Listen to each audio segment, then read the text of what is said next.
Alrighty, I believe we are live moments before 5. And let's get into, okay, here we go. All right, once again, just a reminder, anybody who happens to be watching, if you could let me know, make sure the game audio and the mic audio are that you can hear everything well. I have really no way to monitor that at the moment. And last time I tried, it did not go well. So, yeah, just let me know if indeed you cannot hear something or if there is a problem broadcast. Otherwise, hello and okay, it looks like we are. Hello, pure willpower. Hello. First, good to see you. Thank you for joining me on this fantastic Friday. How are you? How did the week go for you? Anything special? Anything wonderful? I do apologize. I hope the next Friday will also be in this setup, but then after that is the next move, and I'm going to get the other computer out of storage so I can use my other microphone and everything, because I'm not a big fan of this audio setup in particular, but see, look, it's the Vincenzo emoji. Wait, which one is that? Oh, wait, does he have a mustache? He's missing the glasses, though.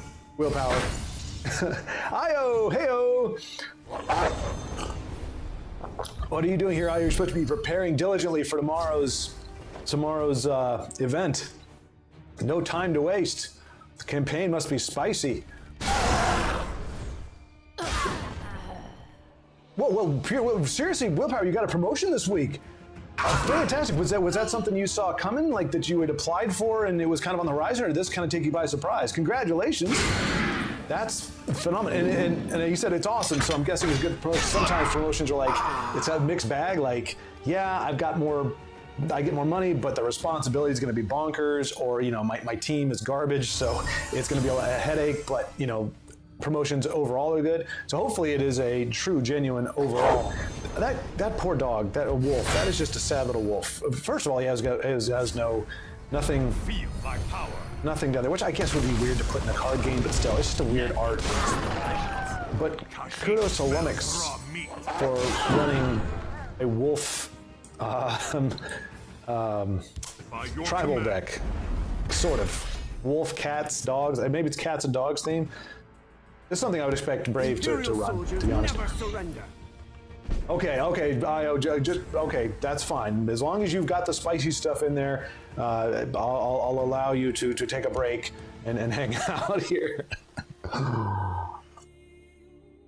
But yeah, that's a crazy willpower. They got the, it's almost a Vincenzo mode. It just, the glasses are synonymous with Vincenzo. It's the glasses and the mustache.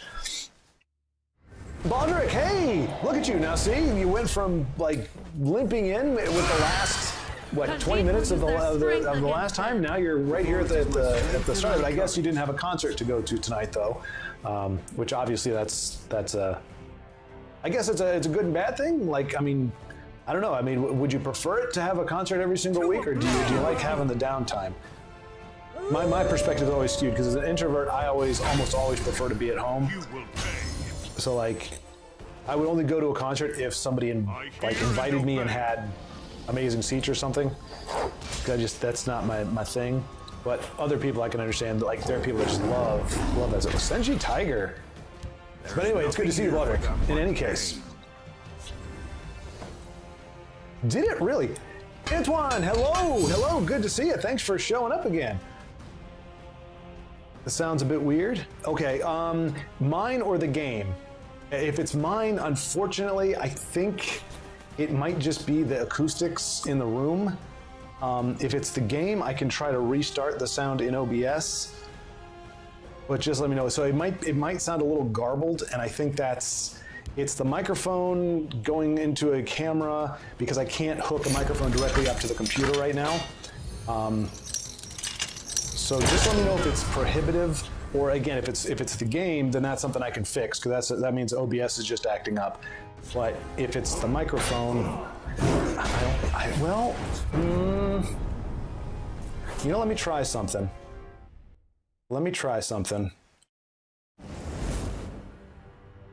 A little left panned. Okay, let me, do I want to try this? Just out of curiosity, I'm going to try it. 1 second. Sorry for the rustle. Oh. Actually, no, that's going to be a pain in the ass. Sorry. I was gonna get a shotgun mic and try to do it that way. But I forgot I have to get out 2 more cables to get it to adapt from an XLR to a USB mini, and even then it might not do the trick. So shoot, let me jump into another game here. It's a bummer. Oh, Io's playing a game. Let us check out Io's game. I'm going to celebrate. I just wanted to stop in and say, hey, oh, Willpower, absolutely. So again, congratulations to those of you just walking in. Willpower just got a promotion 15 days before the biannual bonus, which will double the bonus. So yeah, I mean, that is a great timing for a bonus. But yeah, it's congratulations. Cheers. And yeah, we'll celebrate it up. That's phenomenal. Whether it was expected or kind of sprung upon you, that is a wonderful place to be in. So kudos to you, sir, and enjoy the heck out of your weekend. Celebrate good times. Come on. And Baldrick, you actually took a Wolfie deck to Legend? Because I mean, I literally was just commenting that like you just don't see that a Wolf tribal deck because it didn't seem like there was enough synergy. Like they needed to mint like another 5 cards or so with some pretty heavy, like what was that one card that they did for Dwemer? It came out like I think maybe it was during Sparky Pants, like right when Sparky Pants took over, but it was the card that you can add, I think it gives +4/+4 and guard to any neutral card, I believe it is. And that card almost like single-handedly turned Dwemer into a much more viable deck. You saw a lot more people using it at that point. So it doesn't take much. It's just like 1 or 2 really good synergistic cards to make a tribal work that otherwise didn't. All right, so let's see. Aldrich, I prefer a concert every week, but I don't have the money for that kind of expense, and this month has several really good bands playing. Okay, good deal. Good deal. Well, I mean, not having the money for it, but oh, geez, did he just staff a Sparks? He did. Eesh. All right, Io has fallen afoul of one of the most nefarious combos. I mean, granted, he can Javelin, and he will, and gets rid of that threat so he can populate the field lane again. And unfortunately, his opponent has Allied Guardians online next turn with the ring charge, so we could see him get stonewalled here. Right now, he wouldn't have a way around it. Because we know Allied Guardians, amongst their other charms, are immune to lethal, so even the Sanctuary Pet, which is probably going to get killed here anyway. The Night Mother will guide us. No Guardian, that's a good sign. Io is pushing for that last 6 damage. He's really got, I mean, this is the turn family to glory. that usually, so he's got Squish the Wimpy or something? Doesn't look like it. Watch is mine. Okay, so he does have an answer. So one off with Dominion Battle Reeve. If he can connect with the 5 here, he's got it. He's got it with the Battle Reeve. Oh, he has it with Supreme. A nice inclusion there. Io, Supreme Atromancer. I like her. You are outmatched. Io, this is Sea-City's deck with a few tweaks. We're working on it. Okay, so collaboration. I appreciate that, Io. Just again, it's the community is so free flowing that you know we can often assume that decks are shared. But Io was just letting us know this is a Sea-City partnership deck. Which, if nothing else, well, no, there's 2 things. One, it's going to be playable. We were working on it a bit together. It's going to be playable. In other words, it's going to be viable. We'll put it that way. Whether it's like kick butt or not, it will at least be viable, and it's not going to be meta. It's not going to be the same old whatever. It's going to have unique pieces in it, things that are fun to play and things to shake it up. So, Rump and Rufus. Let's check out Rump and Rufus, the creator of the Assassin deck. It's crazy how many people actually were able to identify Rumpin's deck. Like Brave was like, I actually looked, me and Brave, we chat on WhatsApp, and I missed her message. It was late, but she had actually contacted me right after that and said it's a 95%. Okay, so mostly Sea City's deck, but Io has some influence in it. But she said, she's like, that looks like Rupp and Rufus's assassin deck.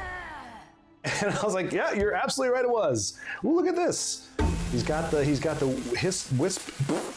Wisp Mother synergy going there against fortified bannered orcs, and not doing too bad considering. Pause for dramatic effect. Nope. Withholds the clan captain. Clan captain decided he did not want to come out, or does he? Okay. Nope. That actually was a legitimate change in strategy there. All right, let's see here. Wolves. Denise, hello. I was just talking about you. I was just mentioning that you and who else was it? I'm trying to remember who was in the comments that identified Rump and Rufus's assassin deck the other day with the Root Bender. But more people did. I mean, so that just says he made a definitive impact, or a definitive, like the people remembered his creation, which is always flattering. Baldric, and referring to the Wolves deck, he says there isn't enough synergy, but you add other creatures for buffing, drawing. It's an aggro deck, so there's no lack of cards for it. Wolves are just a flavor in it. Okay, that's I get that. Still, that's. You don't get to see those all that much. It's not like one of those things where, yeah, okay, but yeah, for flavor is good. Flavor is good. I've thought about doing it, but I'm really, I'm too stingy to cough up the gems needed to get, I think it's the Alpha Wolf. Like there's some epic wolves that I'm just like, if just for a deck that I just kind of want to screw around with, I don't know that I want to. Ooh, I can't finish it this turn. That hurts. That is a stingy prophecy right there. That's a card / prophecy that really goes well, unfortunately, paired with that banner. The last thing you want is a thick orc with a guard thing around him. And again, let me know. So Antoine, let me know that my audio is a little bit odd. I think it's somebody was saying it's coming out of one channel more so than the other. I'm trying to see. I can't actually see the audio meter on there, but I don't know why it would be doing that. I'm not doubting that it is. I'm just not sure how to rectify it. But if it gets where it's unintelligible, or it's really bad, let me know and I can try to restart everything. But yes, thick orcs, big booties. I don't think that's anything orcs are ever known for, but not really sure why I put Firestorm and Wisp Mother in the same deck. Robin. Well, Firestorm and Wisp Mother, same deck. Hey, don't feel bad, man. And an aggro battle mage with Ice Storm before.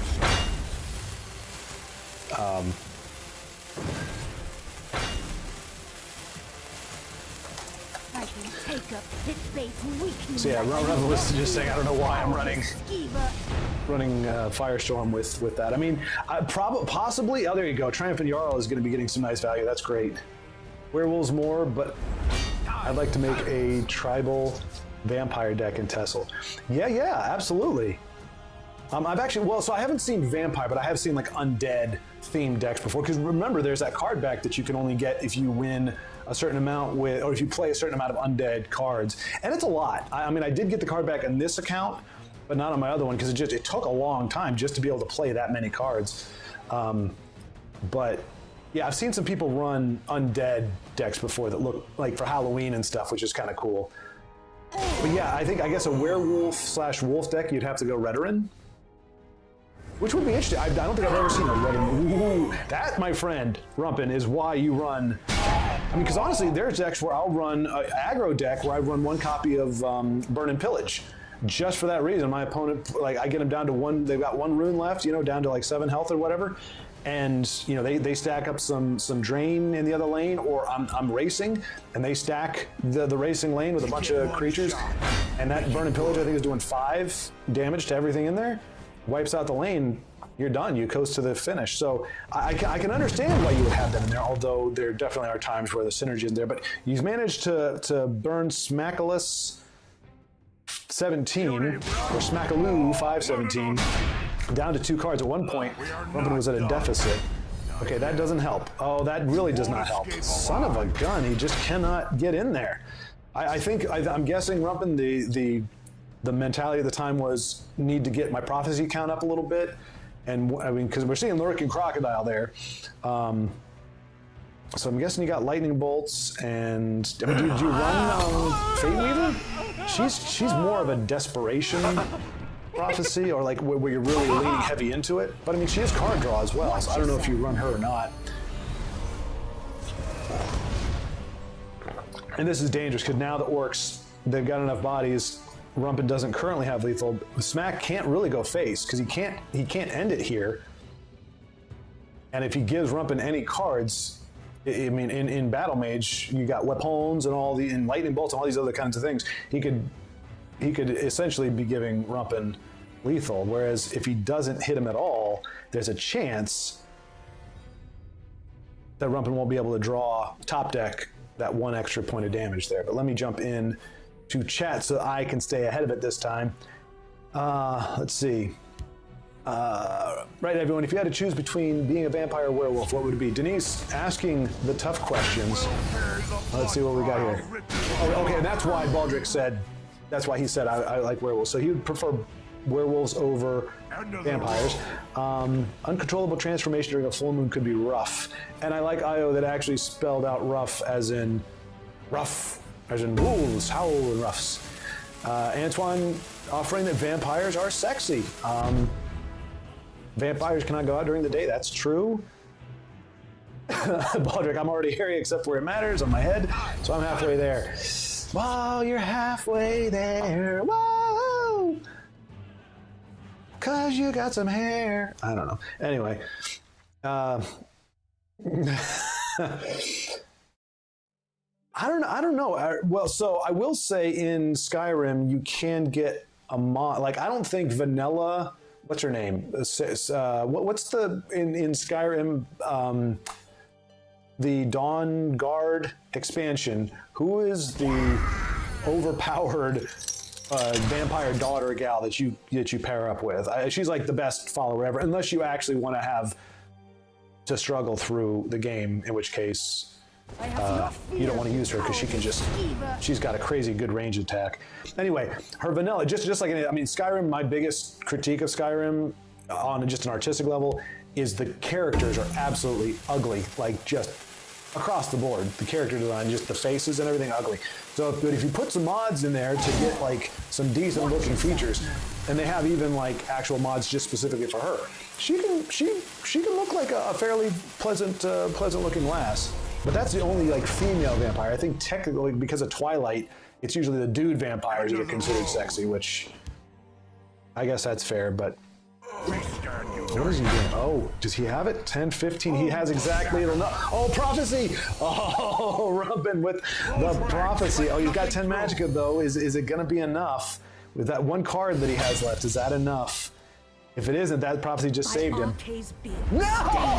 Oh, gosh! Rumpin, no! No! Oh, son of a... Wow. Rumpin, I thought you had the heart of the cards, my friend. Like, that shouldn't happen to you. That happens to me. That happens to Brave. That does not happen to players like yourself. All right, so 95% of the deck we saw Io playing is, and he's in another versus, so we'll jump into that. Oh man, Rumpin, I am sorry. That chaps me. That chaps me. The 1 card, you got 1 card out of all those cards, and it's the, I mean, to be fair, was Io, what am I looking at here, buddy? What am I seeing? I'm confused. I'm seeing some invade cards is what I'm seeing here. Well, what does they say in that old show, I Love Lucy? You got some explaining to do. There's something very not right here. That said, I do think the game could use some more Daedra-centered cards, or centered decks, like Daedra Tribal. Just avoid Invade. Just play everything but Invade. You can still, there's plenty of nifty Daedra out there. Forces of Destruction, Chanter, the Summon Supreme Natural. Okay. And there we have our explanation, see? I mean, I know there was one. I didn't doubt him. Didn't doubt him at all. I just had to question, because although if you don't question, you don't get an answer. Vampires also can't enter spaces. Oh, I thought he was going to say enter space. I'm like, why are we talking about space? Enter spaces unless invited, which blows, and running water burns like acid. Those are some pretty hefty downsides. Denise, I suppose vampires don't mind staying in during the day. They are getting their beauty sleep. I would rather be a werewolf. They are human during the day. There you go. Okay, yep. The opponent cheated. They didn't use orcs, all orcs in a deck. I call foul. Exactly, Baldrick, yeah. If there was a way to disqualify that win, by virtue of a lack of tribal, like, I mean, I think we could all admit that. Oh, this is interesting. I just noticed this. This is a mirror match in terms of attributes. How often do you see one Dominion deck, let alone two? So kudos to Io.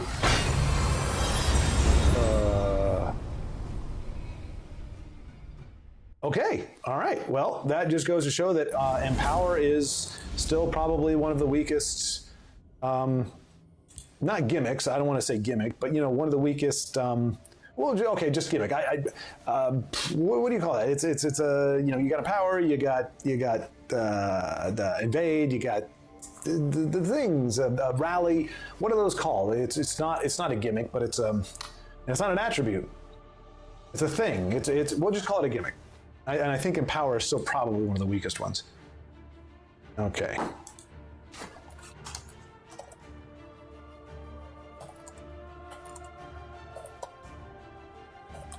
All right, so it seems like our consensus, so Antoine seems in favor of vampires. Well, he didn't, actually, we don't know. He just said vampires are sexy. Maybe he would like to be a werewolf that dates a vampire. I don't know, is that kind of thing, have we had that happen in movies yet? I haven't really kept in on the genre. All right, let's see how, let's see. We got Beast of Burden, let's see, anybody else? Krakatau, Amarillo versus, all right, and then Poofyest. We'll check out Poofyest next. Never doubt me again. I told you, I didn't doubt you. I just needed an explanation.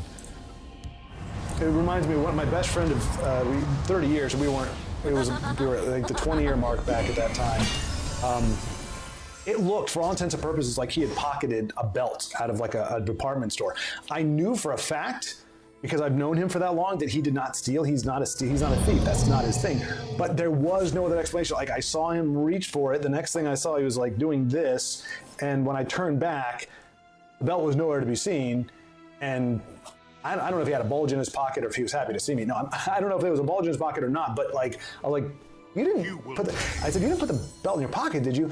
And again, it wasn't saying you didn't steal. It's like, what's the explanation? Like, the sequence of events doesn't line up. I know you didn't steal it. I just don't know what happened to the belt.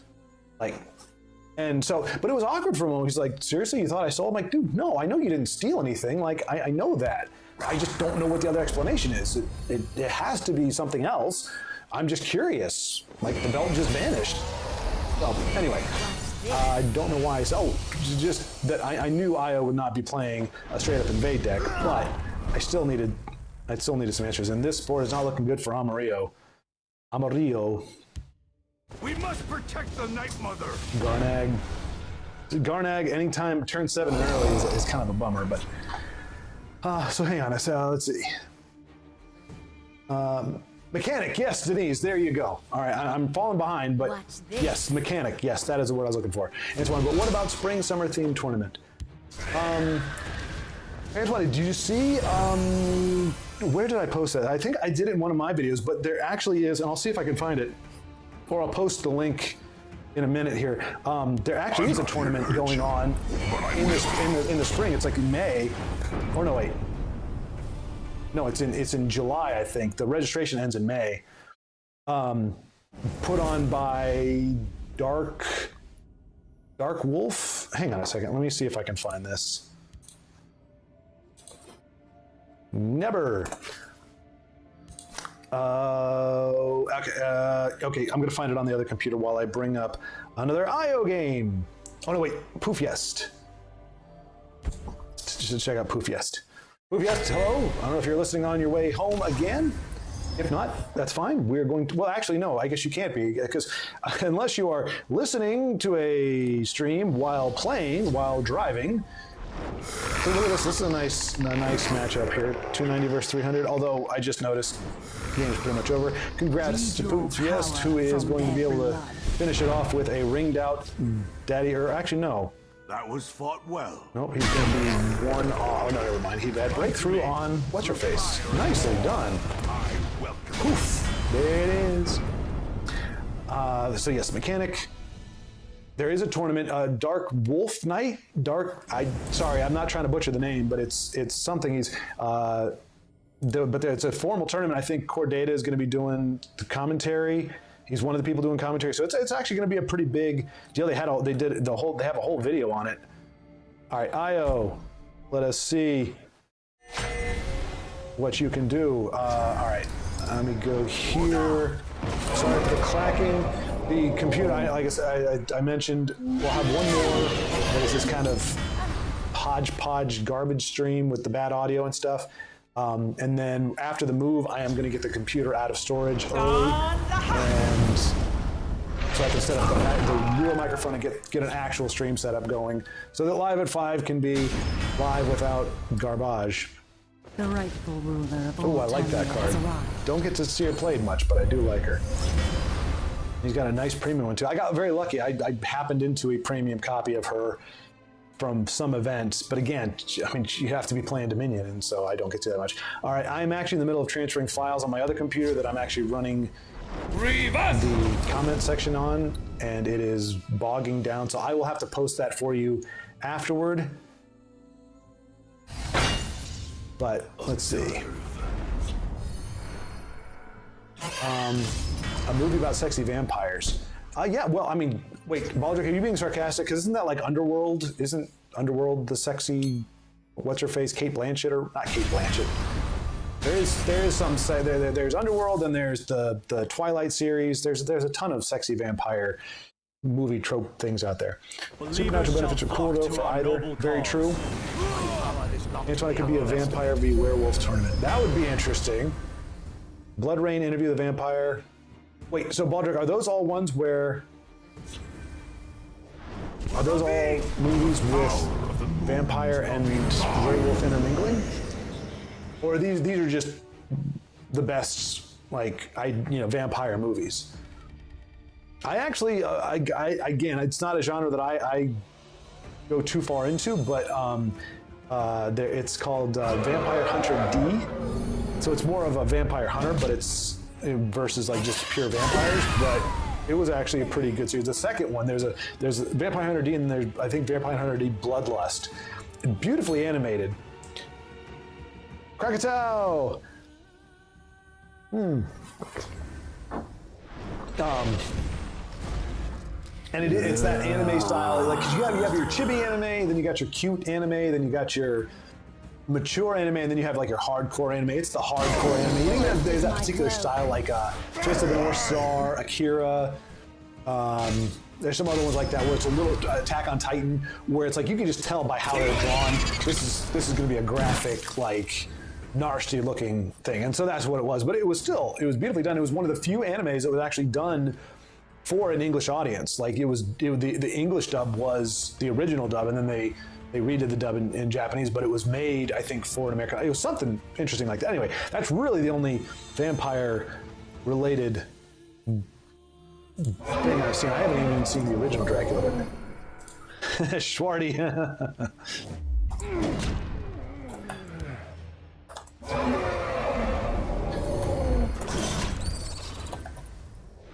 Riva Sol!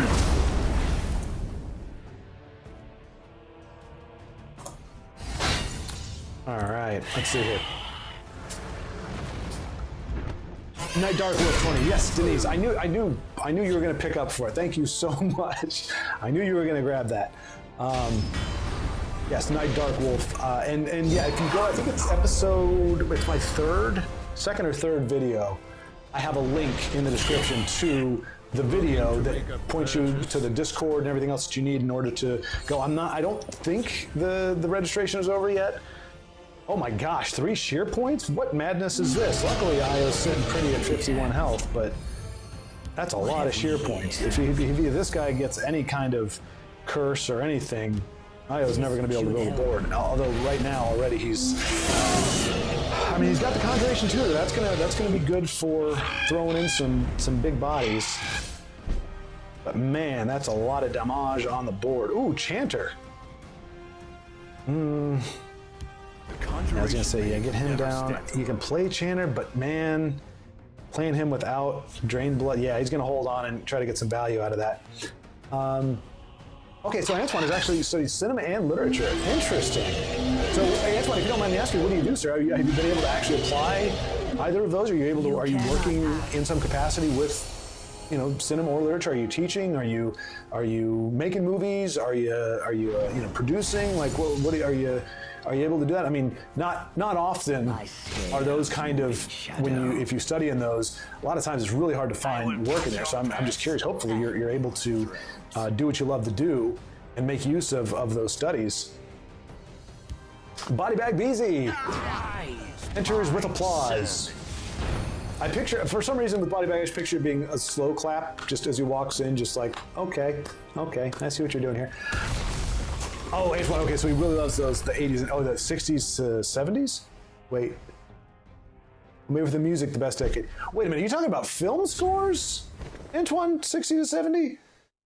Because I don't know. For me, the film score is more like, I'm thinking like Last of the Mohicans. Like some of the, Last of the Mohicans I think is a fantastic soundtrack. That's the 90s, I believe. What was it? Amadeus had a good soundtrack. The Rock actually had a pretty darn good soundtrack for the kind of music that it is. You've got Witcher Alf, what's his name? The guy he does The Simpsons, but he did a ton of stuff. I think including Back to the Future, like soundtracks. Like you had some of your big composers. John Williams hit his stride, did a bunch of scores in the 80s and 90s. So I don't know, maybe you just mean like general music? Which means I don't know anything about the 60s or 70s. I just know I'm just thinking like Buck Rogers and that kind of stuff. And come on. Knight Rider theme was in the 80s. That's the best theme ever. It is the most timeless theme ever made, and it came out in the 80s. So, oof, that hurts. With the sheer pain still on the board, nothing but a sweet roll left.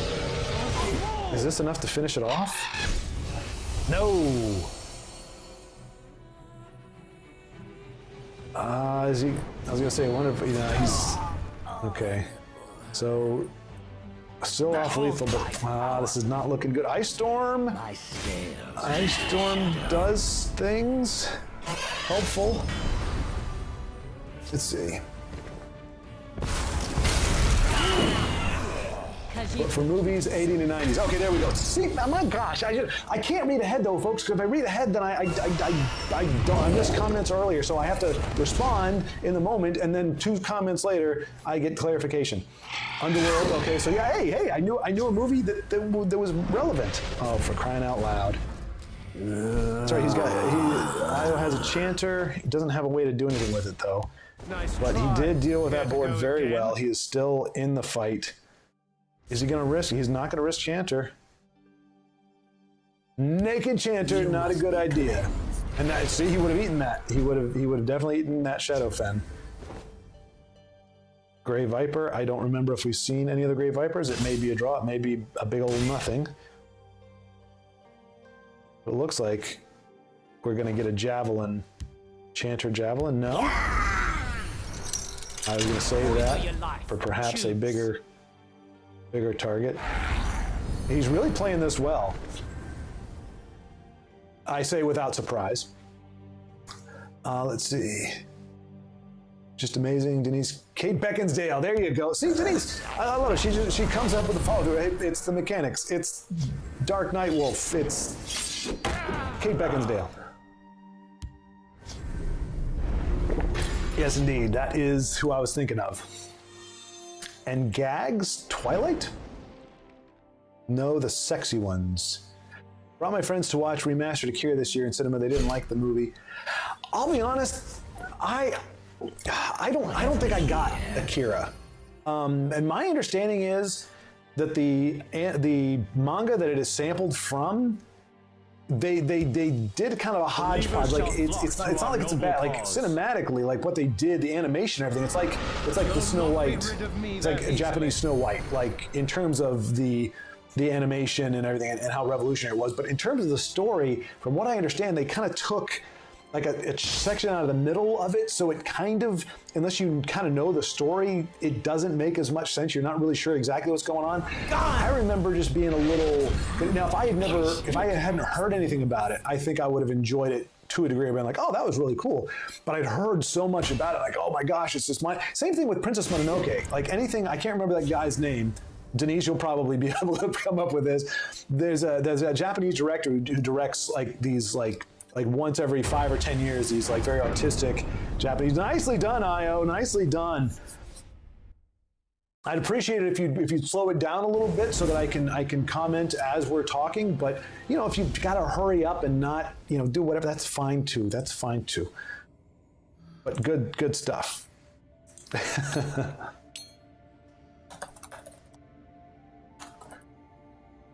With the hard-earned dub. 1-1 duel after? Alas, I struggle to keep up with chat, just spectating. Hopefully, if you're on when I'm recording a regular video, I'll be happy to mix it up with you. Yeah, all it's going to take is one game of me playing, and I will lose chat for the rest of the evening. Darn straight. Or darn tootin', either way. But yeah, there's that one director, and he does all these very artistic versions, and they just... they go over my head. Like Princess Mononoke, it didn't work for me. I'm not saying like it wasn't a good movie or anything. Full disclosure, when I was in college, I was geeking out over Dragon Ball Z. So that lets you know the kind of anime that I've been into. But I watch a ton of anime, but a lot of it is kind of act-oriented. One Punch. My Hero Academia became one of my favorites for a while. Tekken Man Blade was my first real anime that I really fell in love with and really enjoyed. And even that, I can admit the quality, it's bloated in certain places. The animation quality is hit or miss. But I liked the story, and I liked the artwork, and I liked the character designs and everything. Yeah, some of the more artistic Japanese, the anime stuff, it kind of goes over my head. Unfortunately, I'm a Philistine when it comes to art at times. Ooh, this is Twirlin' Merlin. Wait, oh no, wait. We've got Moblin Goblin and we've got Twirlin' Merlin. Okay, I'm beginning to think this is why the Tesla community can't be taken seriously. We've got Twirlin' Merlin and Moblin Goblin. I shouldn't make fun of it. I'm not really. Come on, I'm Schwartz for crying out loud, so I can only laugh but so hard. But it's funny. It really sounds like two henchmen in like a wacky zany comedy thing. Look out, Twirlin' Merlin! I've got this, Moblin Goblin. Come on, guys, we got to step up our name game. I think there is actually a guy named like Pooh Turd Muffin or something. Ridiculous. Okay. Let's see.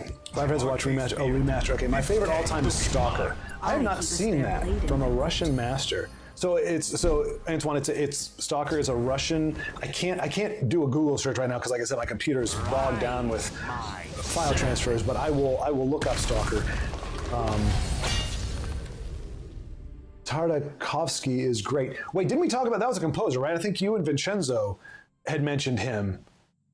Although to be fair, I might be thinking of a different T beginning Russian sounding name. Do your So, your favorite soundtrack of all time is Stalker? Is that what you're saying, Antoine? And done by Tartakovsky, I think, because I'm pretty sure that's Vincenzo said he likes soundtracks, and that was one of the composers that he enjoyed. I like Ivan's Childhood. Unfortunately, the one I do remember, I watched several others in the cinema, but forgot which ones. It was a busy week. So without thinking twice, what are the two to three films you love the most? Lord of the Rings 1, 2, and 3. I.O. That was Baldric. Okay, so right off the top, Antoine, Shawshank has got to be at the top. That's kind of a default, just what it does for me, how it was shot, and everything. Gosh, the other ones are hard because they all, like, in my younger days, I would have named off either Empire Strikes Back or Jedi.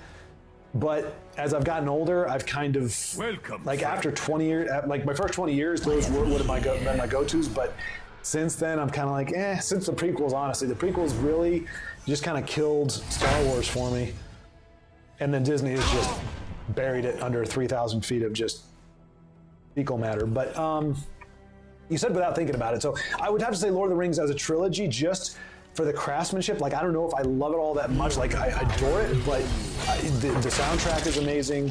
The artistry that went into it is phenomenal. The amount of work and just focus and just being able to do what they did. And I mean, it is a good story. It's a good story with great characters. So I would say just from a accomplishment of filmmaking, that would be on my list. But I would put them all together. I don't know that one. Return of the King did linger a bit for me. Like, I felt the third act, because of the way they broke it up. I think Fellowship and Two Towers were pacing-wise done much better, like, continuously. I think Return of the King kind of slowed down, bogged down a little bit. And in the books, we have the scoring of the Shire, which I know a lot of folks have said it didn't need to be there, but it would have helped. Could have helped with the pacing a little bit. I don't know. I'm just, that's spitballing. So honestly, I failed, Antoine. I could not just off the top of my head, because I'm thinking, like, Back to the Future, honestly, is one. But I was watching it the other day, and I'm like, there is some really, like the overall theme of it. Like, I mean, especially in the trilogy where you have Marty learning to not react or be goaded by people that call him a chicken. Like, there's that element kind of throughout that his life gets screwed up because he keeps getting baited by that, and the fact he kind of grows out of that is really cool. The idea that there's a big difference between kind of timid, cowardly, halfway emasculated guy, how that plays out in a relationship and how that plays out in life versus somebody who actually has some confidence and actually stands up and actually is proactive. Biff was a largely entertaining, but there were some, I mean, the whole thing with Elaine in the car, like, and the fact that Marty suggested faking that. It's like, I mean, that's kind of like that's a big thing to go to. So I don't know, but I Back to the Future didn't pop into my head, so that would probably be one of them. I just grew up that I mean, the music is great, the DeLorean, fantastic, the concepts, some of the themes with it are great. It just has some places that, as an adult, I'm going, I hate this. I don't know. Peculiar, but overall, and the performances, Michael J. Fox, fantastic. Anyway. So I'm curious, Antoine, and anybody else, your favorites right off the top. I.O. came up with LOTR right off the jump. Not all from ASI, so that's the director I was talking about. Not all of his films are good. The Boy and the Heron, which should be a semi-autobiographic and won an Oscar this year, if I'm not mistaken, is one of the worst he has made, in my opinion. I have not heard of that. The fact that it won an Oscar makes me think it is probably trash. I hate to say it, but and Antoine, as a film guy, you may 100% disagree with this, and I'm not going to say that I have thought this through with any great detail. Look at what Krakatau's doing here, though, with amulets and with the thingy blooper, the High Hrothgar and Black Soul Gem. I mean, he's He's doing some good, non-traditional work here. And yeah, he's doing a Parthenax. You can do the loop, but it doesn't look like he's relying on that. He's got a Mana Marco waiting in the wings. Magic is up at 17. This is probably the most creative Empire control deck I've seen that I can recall. But yeah, and you all may have different opinions, but like, for me, typically, if a movie wins an Oscar, it's unwatchable for me. Like, it's just not something I'm going to enjoy. Because critics, they have their criteria, I have mine, and I've got to be entertained by it. And a lot of them just aren't entertained. Like, I don't like, hey, here's how crappy life can be stories, personally. I don't mind tragedy. Like, Amadeus. Now, I don't know if that won an Oscar or not, but I remember seeing that in high school. We had to watch that for our theater class, and I just remember it leaving an imprint on me, an impact on me, and it made me want to research Mozart and his life and see how much of that was actually real. And it ended in a tragedy, but it was a gut punch kind of thing. The way it went down, and just the greatness that could have been Mozart and how it ended up happening. Anyway, so there are some, but I don't know if Shawshank won an Oscar, but it's especially more recent stuff. It's almost like if it's something the critics like, I'm generally not going to vibe on it too much. But Denise, films I like: Bend It Like Beckham. Within the first 5 minutes, my dad was laughing out loud in the cinema, which rarely happened in movies. I have not seen Bend It Like Beckham. Is that an autobiography? I know who Beckham is, David Beckham, the soccer player. But was that like a biographical movie, or was that something else? I don't recall. I remember hearing that Bend It Like Beckham, but I don't know what was around it. But it does make me curious to watch it, though. As I'm Italian, I can suggest one of the most powerful contemporary movie director, Paolo Sorrentino. Almost all the soundtracks are amazing, and the photography is always top-notch. Okay. I actually do. I'll admit, I haven't seen a ton of foreign, what would be considered for me foreign.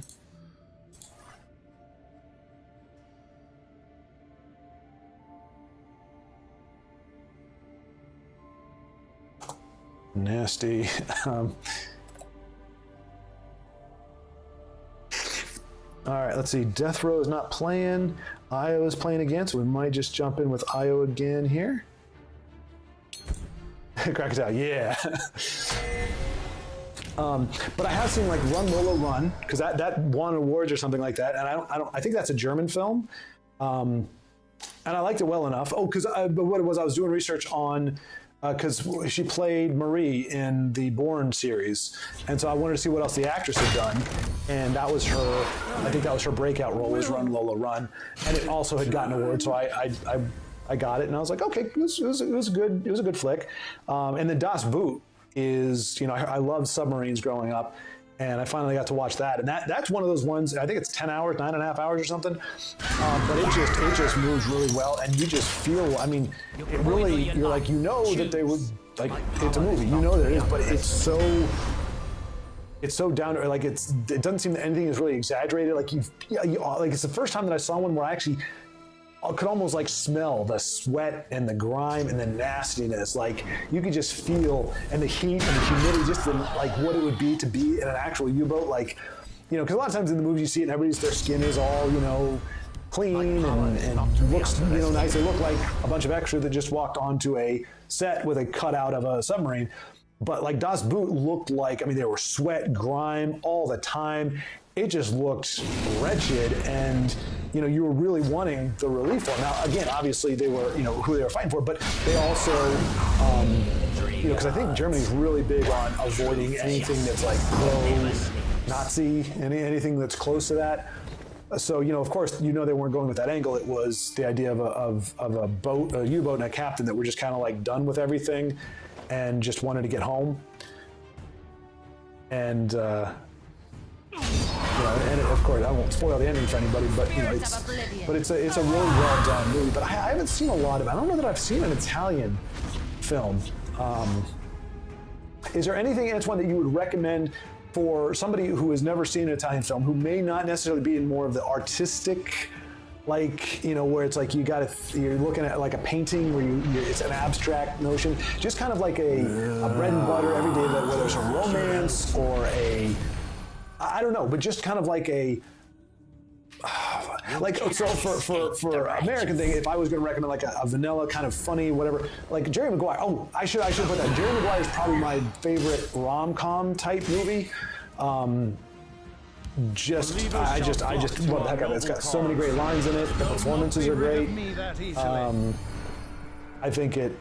Yeah, and of course, unfortunately, because it did have some great lines and great parts, it gets quoted a lot. So it that's where the you complete me line comes from. So unfortunately, when anything is often quoted, it can seem like it's ooh, that sucks. What a thing, you turd muffin. World. Lady Nancy Vampire. Hey, look at that. We were talking about vampires and ladies, and there's Lady Nancy Vampire, and her name isn't Hanky Panky Spanky or whatever else we had in this crazy nomenclature. But yeah, anything you would recommend, like, kind of like that, just kind of like a fun, whatever movie that I could get my feet wet in with. Like K-dramas, like there's a lot of K-dramas I wouldn't recommend because they're very cutesy or they're kind of offbeat, but like My Mister is a really, really good one that even if you're not used to K-dramas, you'd probably at least enjoy it. It's very well done.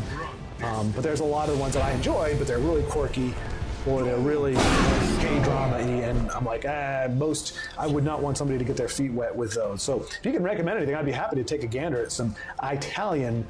So, Rocky, right? Rocky, he's the Italian stallion. Of course, Rocky's an Italian movie. I've seen Rocky. All 5 of them. I loved them. They're cinematic masterpieces. I mean, actually, Rocky 1 is really good. I mean, all the Rockies are good if you watch them with the right mindset. If you don't watch them in a row. If you watch Rockies in a row, they get really old really fast. If you watch one and then 6 months later watch another one, they don't get too old. 4 was the most ridiculous, but also probably one of my favorites. Obviously, the one where Apollo dies is gets some sentimentality going there. 2 just kind of feels like 1, but with the happier ending. Not really my jam. And 5 was just depressing as hell. I think even Sylvester Stallone kind of repented of that one. He's like, oh, my bad, guys. I kind of screwed up the legs. That's one of the reasons why I think he made Balboa, because he didn't want the series to end with Rocky 5, which was just a cluck. Let's see. So, Baldrick, for 2-3 movies I love the most. Rocky Horror Picture Show. You can't decide on the Baldrick, that's false advertising. You can't start off by saying, like, just say, I like Rocky Horror Picture. I can't think of 2 others, but you're like, for my 2 to 3 movies that I like, it's Rocky Horror Picture and I got nothing else. I have not seen that, which is crazy because I was not a typical, poop stone, boo, Lady Nancy, boo. Keep the poop stone in the wilderness where it belongs. That's not good. This is not looking good. I mean, Anasi's good, but right now, Lady Nancy's only 10 off of lethal. Spirit Knife will do well to clear off Odaving. Preparations have been made. But no, Io says that's what Jesse would do, so I'm going to do something smarter. Well, I think he's counting on the fact that Lady is not going to hit face.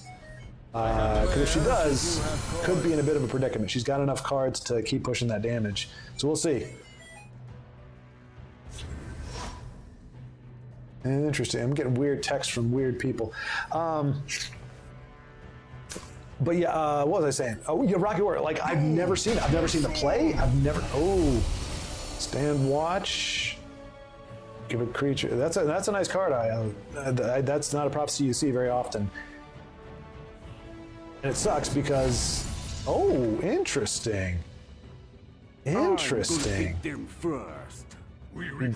chooses not to guard up his lane. I guess because he doesn't want any of these things to get killed. But Dawn's Wrath is going to do it anyway. And Lady Nancy playing it smart. She's not holding back. And Io's now, and charge. Well, if you're going to get charged on anything, might as well be the one damage creature. But yikes. All right, let me try to catch up here. But but I haven't seen it. Like I said, I haven't seen the show. I haven't seen the movie. But trust me, you can't be a theater person and not be a fan of that show. So I know plenty of people that love it. So I approve of your choice, even though I can't personally vouch for it. which is the important thing. It's my approval of your choice, right? Denise, of course, even though it was inaccurate, I love Braveheart as well. The music was awesome. Yes, where he betrayed by Robert the Bruce is heartrending. Yes, Denise, Braveheart is very well done. Like you said, not historically accurate in most of the key points, but very well done. In fact, she passed away, but I had a friend who actually had become, I don't know if they were best friends, but she had regular email contact. She met him in person, and then she had email contact with the writer, the guy who actually wrote Braveheart, which was really cool. My gosh, Lady just has got all the high-end cards here at the end. Rolls charge on a 0-5. Suck it, Poopstone. Let's see, is Anasi going to be able to get around that guard? Yeah, Spirit Knife, right? So I think Io's going to be able to pull this one out. Despite Poopstone, despite Lady Nancy having some big bodies later on, I think Io's going to be able to. Oh, did I speak too soon? I did not. Oof! If that had rolled charge. My honor. If that had rolled charge, then it would have been. Anasi finds it useful to use her enemy's strength against them. Well, that's another way to do it, I guess. A little more pizzazz, a little more razzle-dazzle. Anasi uses her opponent's weaknesses against them. Wait, is that what she says? That's kind of obvious, isn't it? Like, you always use your opponent's... Oh, wait. No, there's always deals to be made of something else. What does she say? Anasi will go through you? But there's one she says, like, Anasi uses her opponent's strength against them. But that's... Oh, no, maybe it's her opponent's strength against them. Maybe that's what she's saying. That actually would be something you would have to say. But, like, I use your weaknesses against you. Well, duh. That's kind of how you win fights.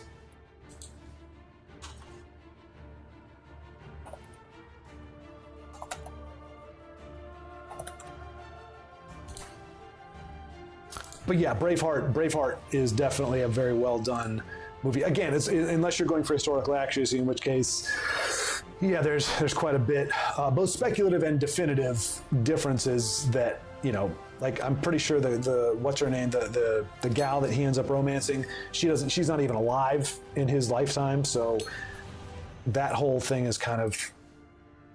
Oh, so Poof, yes. Poof, yes. Got to use some strange brew on my Atromancer, but I didn't get to use it. I'm going to do some stuff and log into YouTube stream. Thanks again. You're a joy to listen to. Oh, thank you, Poof, yes. I really like Ninja Scroll for a Bloody Enemy, and Perfect Blue and Paprika were great mindfucks. Okay, all right. So, yeah, Ninja Scroll was my first exposure to that kind of anime, and it was an eye-opener, because I was used to, you know, the stuff you grow up as a kid with. It's not chibi necessarily, but it's kind of the nicer stuff. Ninja Scroll is pretty violent, pretty rough. I just remember like one of the most like haunting. Let's see. Well, we can check out Krakatoa. He's in the middle of winning one, but I will. Wait. Yeah, GG.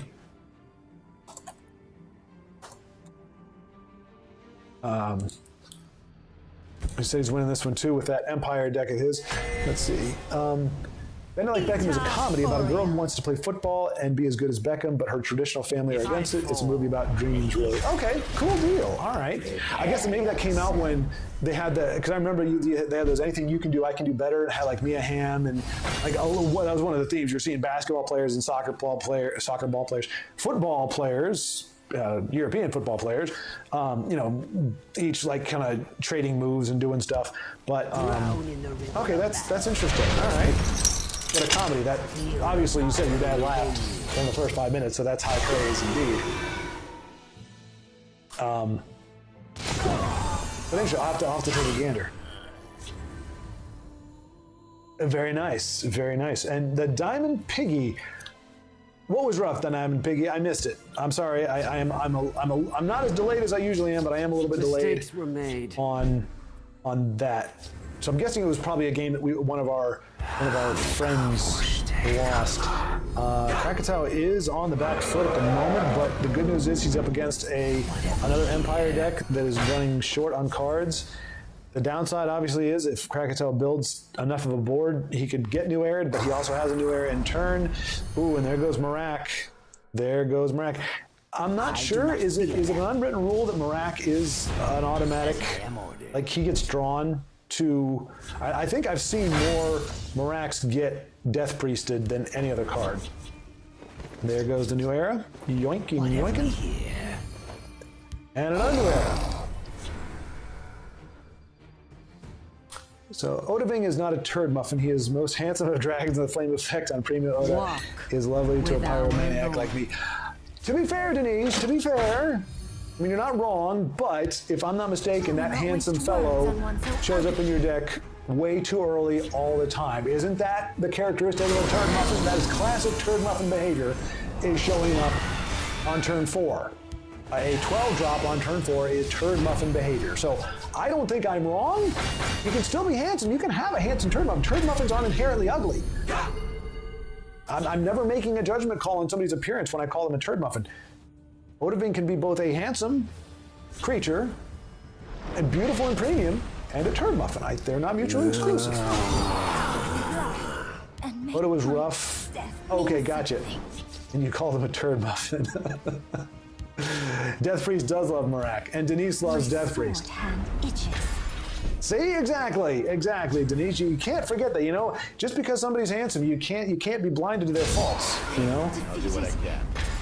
And it's like, oh, that Oda, he's so dreamy. He's the dreamiest dragon ever. Why are you in my hand on turn 3, Oda? Dreamy dragon. I gotta look at you while my face is getting smashed in. Thanks so much for showing up. Your Thorn is no match. Wait, where is everybody? Oh, the game was over 6 turns ago? Probably shouldn't have come in so early. Apologies, sorry. For whom? Away I go. Oh, call dragon. Oh. Well, there he is again. Krakatoa, I appreciate that. I appreciate that, man. Krakatoa just said, I hate New Era, but you know, it's one of those things, you know, always good to have one when you need it. Well, Krakatoa, to be fair, you've got 2. You played one, you got another one in your hand. It's a discounted one too, thanks to the thing. But yeah, I mean, I get it. I mean, if you're gonna run Control Empire, you know, Guardians, I don't know if you run Guardians Call Dragon, like that is part of it. But to your credit though, we got the Soul Shard, we got Journey to Sovngarde, Black Soul Gem. So you're running enough off the beaten path stuff. And I mean, heck, like the only other person I've seen run this is Brave, but you're Black Marsh Warden. So you've got enough where this is just not a Empire, whatever. That said, I still wouldn't want to play against it, but it's got enough freshness that you can't really fault it. It's hard not to use the tools that are there. Because I remember even, I think people made a good argument that it's not broken, but what is it, Defensive Bruma is kind of a, I don't know that that's a balance card. For 3 cost, you end up with a possibility of an entire board worth of upgrade, like 1+1 to everything, and you guard up. So you not only gain a huge offensive advantage, but now you're like pretty much impervious defensively too. I think that's a lot for a low Magicka cost card. Oh, I never finalized my my gauntlet. Let's see what were my rewards for this? My stellar 2-win finish. Event ranking rewards. 15 gold? 100. Hey, there you go, folks. You can stink it up in the gauntlet and still come away with 100 gold for it. So I got 2 wins. I think I got a pack of cards and 100 gold out of it for 1 ticket. That's why if you're starting out, or even if you're not, if you're just looking to expand your collection, gauntlets are always the way to go because you're always getting some really good value for those tickets.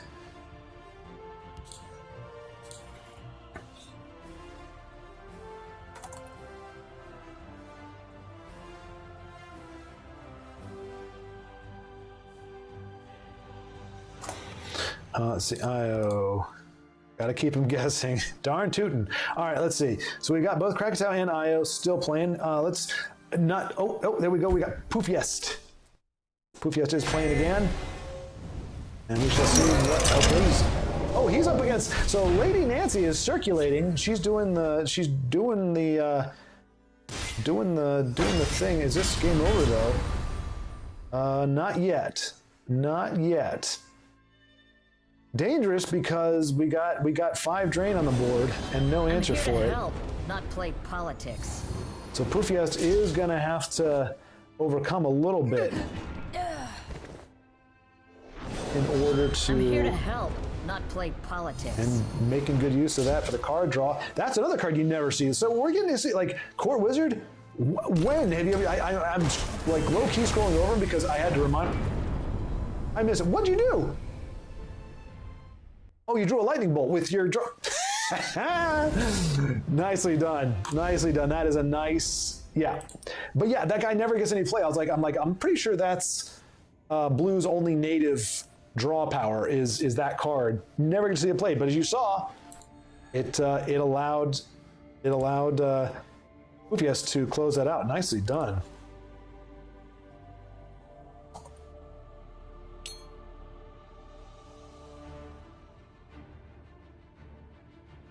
Poor Nancy Lady Vamp just lost to me. Now I feel bad. Yeah, I think she lost to our other friend as well. Yeah, it's a bit of a bummer. You never like for all of us who have gotten our taken our licks on the ladder, which is most of us. Shake It Baby, hey, Shake It Baby. Have not seen Shake It Baby in a while. Also a top finisher in the last gauntlet, and looks like he's running some aggro, but not classic aggro. Is he going to trade? He is going to trade. Okay. It's a Breton deck with Train Ground. Oh, Training Grounds. Oh, interesting. Oh, come on, Vicer. You got a cool name, too. Vicer, that's a kind of cool name. Vicer 20... Well, the last part's a little bit janky. Vicer 24-680. Oh, sorry, Shake It Baby. That is... Wow. Vicer. More like... Not nicer, am I right? sorry. I've got some sick burns here, folks. When I lose my temper and my patience, I just kind of end up with a potty mouth. So I apologize, but that is a bummer. So I think we're gonna leave poor Shake It Baby to his fate. He is gonna get the win, but he's gonna have to wait for it. Well, you get the dub eventually. Oh man, that sucks. All right. Where are people watching other than YouTube? Where are they chatting? Yeah, it's just YouTube chat. I might expand to Twitch or something later, but right now all chat and stream is YouTube. These poor Parthloop players, right?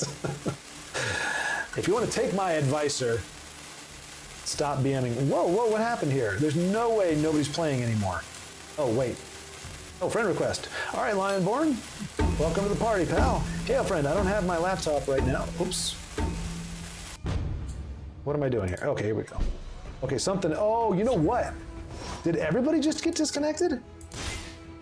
Because I guarantee people are playing. You must need... Oh, yeah, I believe you need to be logged in, Pufiest. A login. It'll go through your Google account if you have one. That's weird. That's really weird. Oh no! You know what? Of course it's not going to show up because I'm watching a game right now. I have to get out of here to. All right. So we will see Shake It Baby finish it off because I was retarded and was not able to figure out why I couldn't see the other people were in the game. So GG, Shake It Baby. So we'll give him another shot. We'll give Shake It Baby another shot. Let's see here. Oda was rough. Okay, let's see. Baldric trying to invoke Lord of the Rings quotes for Odaving. What is it? He is never early or too late. He comes precisely when he means to. Well, he does, but unfortunately, it's not when we want him to. He shows up when he wants to, but that's never when we want him to show up. He's a late bloomer. with the wrong hands. All right. All right. Yeah, I'm cycling through here, but like, yeah, let's do another Poofiest here. Hope this is not an invade. To be fair to Oda, sheer point turns up more early more often. But sheer point's only a 6 drop. If he shows up early, you're only waiting for like 2 or 3 turns. Oda's a 12. You don't have a higher cost card other than Alduin, which nobody ever plays him properly. But hail, Honey Badger! Good to see you. Hopefully, I don't know about hopefully. I guess it doesn't matter too much, but I guess for your sake, hopefully you're not having to gear up for work. I know you had to do that last week, and hopefully you're able to kind of enjoy the weekend here. Sorry I'm late. Work last night and just woke up. Oh, there you go. There you go. My blade is death to assassin. So work last night. So in theory, you won't have to work tonight then, right? Or, yeah, I think like every other weekend kind of thing. That's when he's got the nice, he's got the alternate art Black Dragon. Like I said, that's one of my favorites. And thanks to CVH, I no longer just have to admire it from afar. I was actually able to capture it in my own collection and create a custom card with a little bit of music in the background. It's nice. It's fun. Little hobby there. What was I saying? Yeah, when I worked a security job, it was 1 week. I worked Monday, Wednesday, Friday, and Saturday, and Sunday. It was a long week. But then the next week, I only worked Tuesday and Thursday. Or Monday and Tuesday. Anyway, it was like really long week and then a really short week, and it was vice versa. So maybe that's what Honey Badger's got going on there.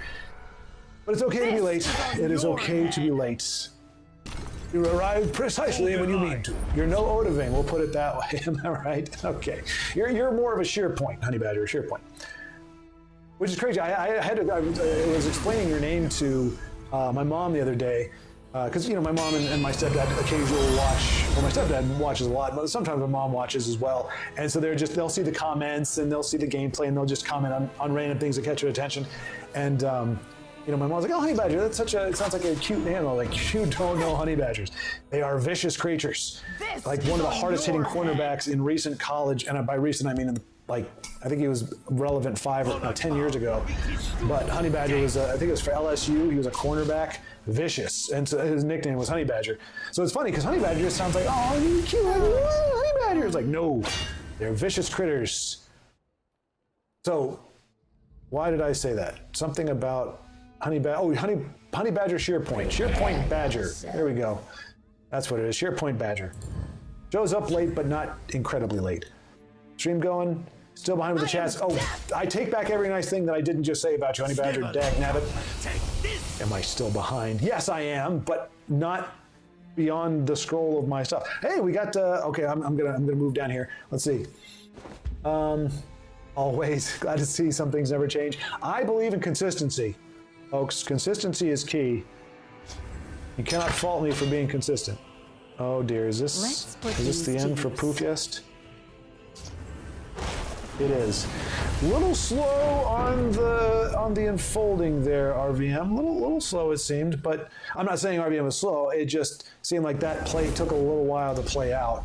But while I was catching up on chat, unfortunately, Poofiest met a demise at a non-invade, from what I could tell, Dominion deck. All right, Shake It Baby is in a versus. The match has ended. Hopefully, it says he current rank in the tower. All right, Krakatoa, Io. Every time I try Brother Ridge, it says the match has ended. I don't know what it is, Brother Ridge. I'm so sorry, man. Every time I try to, every time, but in the past 30 times that I've ever tried, it's always saying your match is over. So either it's saying you're there and you're not, or there's something awry with the settings, and I'm just not able to spectate. Let's see. Alphabetical order, H-I-J-K, L-M-N-O, H-I, goes I-O. Here we go. Okay, match has already ended, so it seems to be going around. All right, let's see what Krakatoa's Empire is up to here. Wow. Okay, so Daddy Afro Skull.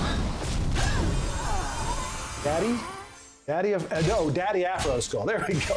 God, it's not my fault, folks. That's a lot of consonants and vowels in random places. Took me a second. Daddy Afro Skull. To be fair, Dad Yuff Skull doesn't sound all that much more ridiculous. So, and there's our Guardian. All right, Krakatoa, do the thing where you win. Can you journey? Oh, I need to catch up here. Body bag. You can imagine how far behind you would be dual streaming on Twitch. Well, that would only be if anybody actually watched me on Twitch. Nobody knows me there, so I don't know that anybody would watch. But yeah, if I can, I'm hoping in the new place I'm able to run a hardline from the modem. If I can do that, I think I'll be able to handle a dual stream. Otherwise, I'm afraid of what it might do to laggy stuff and whatnot. But I think I have a Twitch account because I spectated. There's a guy, if anybody all remember, crap. He's from Denmark. Matt Oblivion. I used to watch him. That was again back when I was doing the contract filmmaking stuff, and I'd have long bouts where I didn't have any work coming in. So, and he would stream in the mornings, pretty much every morning. So I used to watch him play. He pretty much gave up shortly after the game got discontinued, started playing like some Attack of the Spire or one of those kind of games. Anyway, fun guy to watch. So I got a Twitch account so that I can watch and comment and everything, but I don't think I know I've never actually streamed on Twitch. So, but that may be something in the cards later on. Look at that! Look at all these wardens of the Black Marsh variety. Don't have to worry about an ice storm. Although they are fodder for Cicero, not as much of a concern. Well, no, they are feeding it. So, Dadya Froskull. Sorry, my own brilliance gets in the way sometimes. Dadya Froskull is definitely has the advantage right now. But hopefully Krakatoa can turn this thing around. Baldrick, I had very bad connections to Tesla for the past several days. It would disconnect me, it would lag me, it would freeze me, anything to prevent me from playing, so it might be a thing that also happens. Very possibly, very possible. And I know Denise has been plagued with that often. She gets that exact same thing happens to her, or it just won't even let her in the game. So I'm sorry to hear that you're getting that kind of treatment as well, because I gotta say, probably better to not be able to get in the game than to be able to get in and then have to either concede or have to log out because the game is. Oh, I hate to see that. I hate to see it. It hurts my soul. Oh, you Guardians, you rat bastards. Oh, I hate them so much. Like, it wouldn't make them all that much better if they were not immune to lethal, but it would just make them a little less obnoxious. I mean, that's just a lot of stuff to be immune to. The only reason why, like, hulking Scallon isn't a pain in the butt is because he doesn't have guard. But I think he's immune to lethal and shackle, if I'm not mistaken. So Anasi getting some good value there. As I am ordered. If Dadya Froskull was running low on cards, this would look good for Krakatoa, but unfortunately, oh no, he took lethal away from what's his face, so that's actually helpful. Again, Guardian, I've seen just in instances like that, there's just like having not being immune to lethal that would have been one Guardian off the board out of the 4 that you can just kind of onto the board. It's a bummer. It's a bummer. Anyway. Do me honor. Right here. Oh, happened here? Oh, okay. There. I was like, Ed here? What did I miss? What part of the conversation did Ed hear? Ed here. Just wanted to say Ed here. That's all. Enough said. Let's see. Jahai, good to see you again. Oh my gosh, it's been a while. Well, hey Jesse, good to see you again. Thought you quit gaming? I did, but it was not permanent. The rumors of my quitting were greatly exaggerated. No, I mean I did. I had to, for all intents and purposes, and for as far as I knew, indefinitely, I had to step away, and then things changed. I'm now moving out of state and sold my condo, and now I'm in a holding pattern as we wait to walk out this move. So until I get a job, probably in September, October, hopefully, I'm going to have a lot more free time than I have had before, and I might as well do some of the stuff that actually people enjoyed. That said, I will be, just because I've got, it's like taking up 20 gigs on my hard drive. I did a Borderlands 2 playthrough, one of the first things. For whatever reason, I got bit by the bug. And I've beaten that game like 3 billion times, but I wanted to play it again. And so I did a playthrough without any commentary. So I'm going to go through and just do a commentary on the playthrough as I go through. Not too many people seem to care about Borderlands 2, which is fine, but I recorded it, so I might as well throw it out there. So I will be doing some of that as well. It's just so easy. I just get to sit back and watch and just, talk in general. It won't be podcast exactly, but it'll be kind of in that vein. Like, I'm not going to have a topic to talk about, but it's just going to be just fun commentary, because you can only say so much about the actual game. Like, anyway. But yeah, so I'm back with a vengeance. Honey Badger, well, I work tonight as well. It's my Friday. Well, it's my Friday too. It's everybody's Friday, right? Oh, tonight is your Friday, is what you're saying. Yep. Okay, so that's like what my last job was. Yeah. As for enjoying my weekend, I'm flying down to Dallas on Sunday to drive my grandma back home to Montana. Whoa.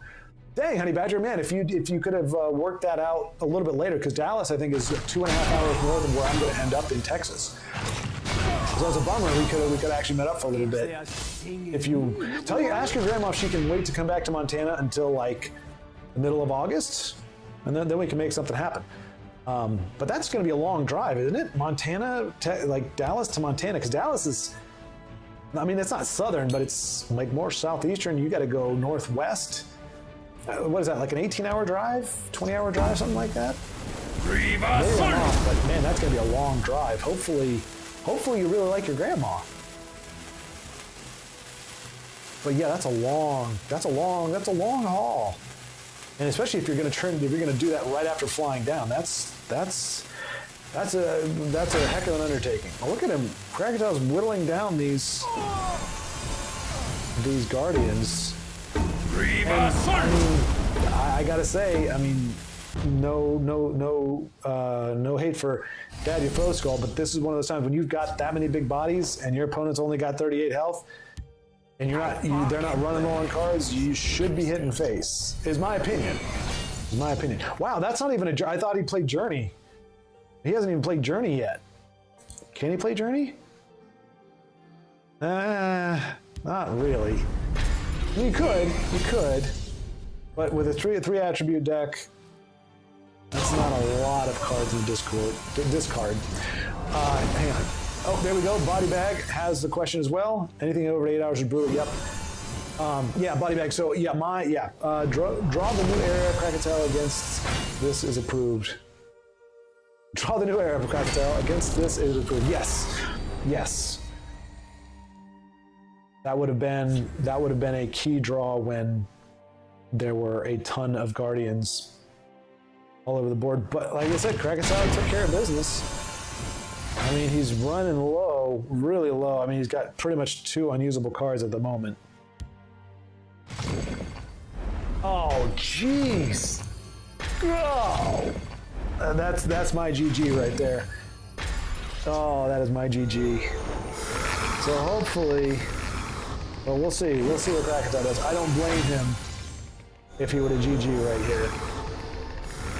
And I think the opponent's shown he's not planning to finish it off on his own anytime soon. So I don't know. I mean, he could still pull it off. I wouldn't put it beyond him. You know, top level players can top level play, but things are not looking fantastic. That Cicero really helped Daddy Afroskull. I don't know why I see it that way, even though Daddy Afroskull.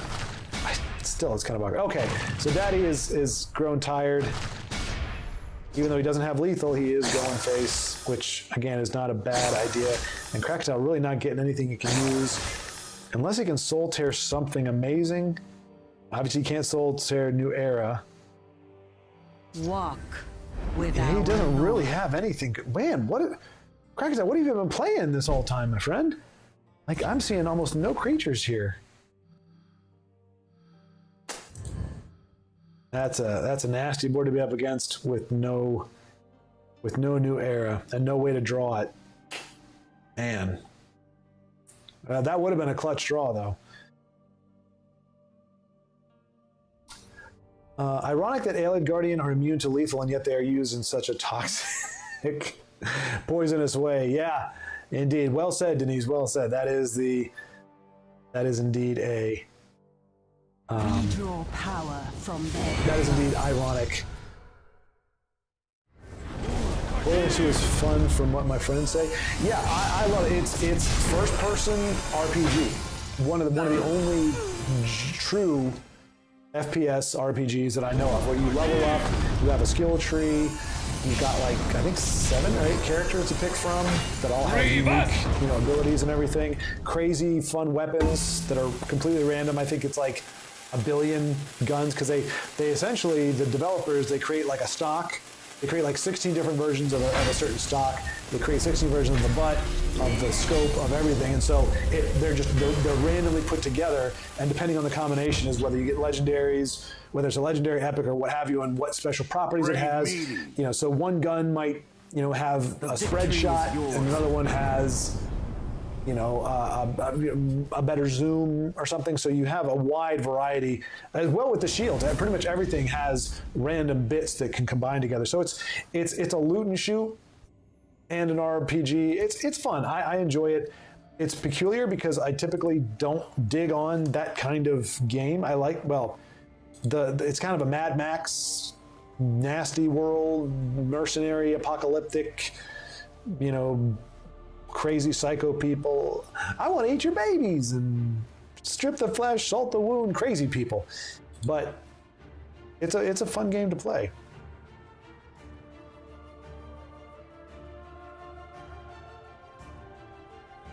Well, safe travels this weekend.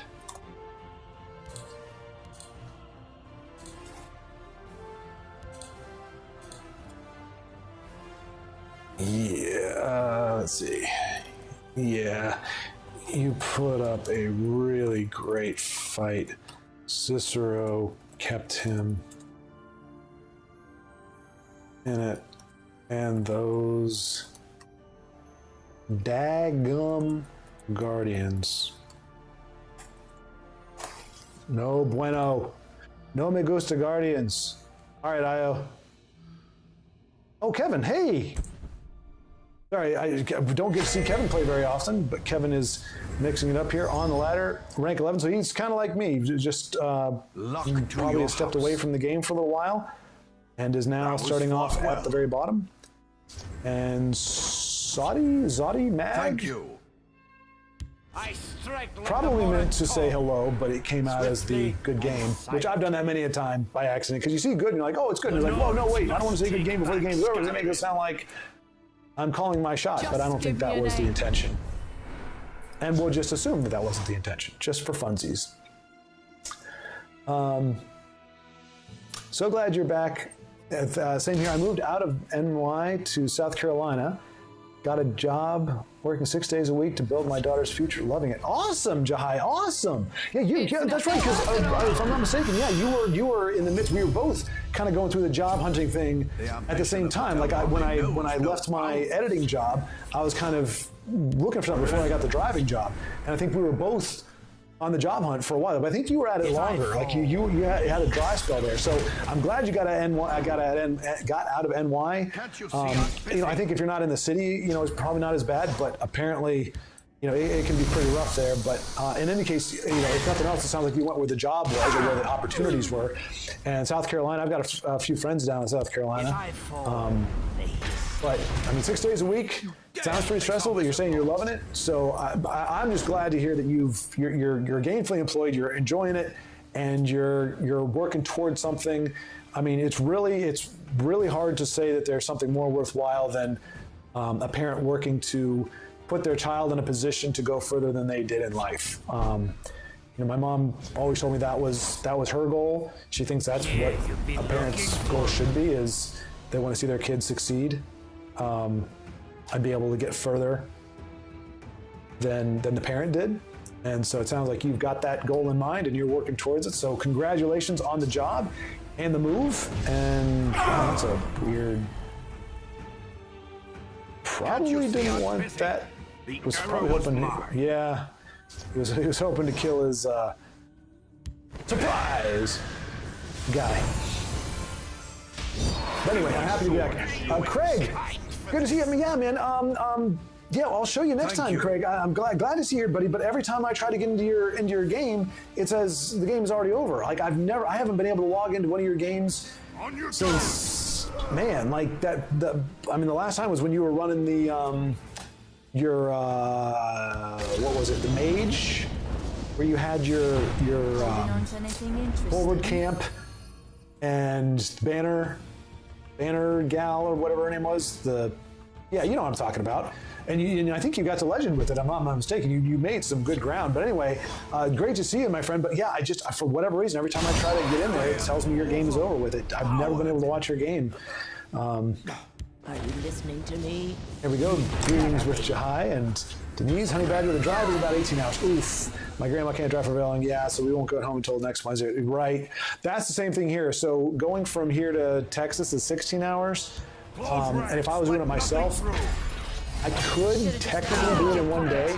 16 is pretty much right on that threshold because I'd leave here at like 3:30 in the morning and get home. That means I'd get there right around 3:30 in the afternoon, like 7:30, 8 o'clock at night. So I could do 16 hours. 18 hours. That would be pushing it. I would be leaving at dark and getting there at dark. So that would be rough. But I could get to Texas in a day. But I'm making the migration with my mother and stepdad, and they're not at this point prepared to make a 16-hour or even 8-hour deal. So I think we're in the same boat. Honey Badger, ours is going to be a 3-hour or 3-day affair, and it sounds like if you're going over the weekend, that's at least 3 or 4 days. So yeah, that makes sense. Although I mean, if you're driving, you'd think she could just fall asleep, but I think it gets to a certain age, and even just sitting down, you become uncomfortable. Well, heck, man, my butt gets sore just at my age sitting down for that long. So yeah, I get it. This is but a dream waking. When I drove her down a couple weeks ago, it took us 4 days to get down there. Makes sense. Thank you, Jai. Thank you very much. Yeah, no, it's a good time. I'll be honest, like, it's one of those things where it's like you got to really try to enjoy life where it's at. Right now there's a lot of uncertainty. I'm living in kind of, I mean, it's certainly not uncomfortable. They made the guest room really nice for me and everything, but it's not, I can't really settle in per se.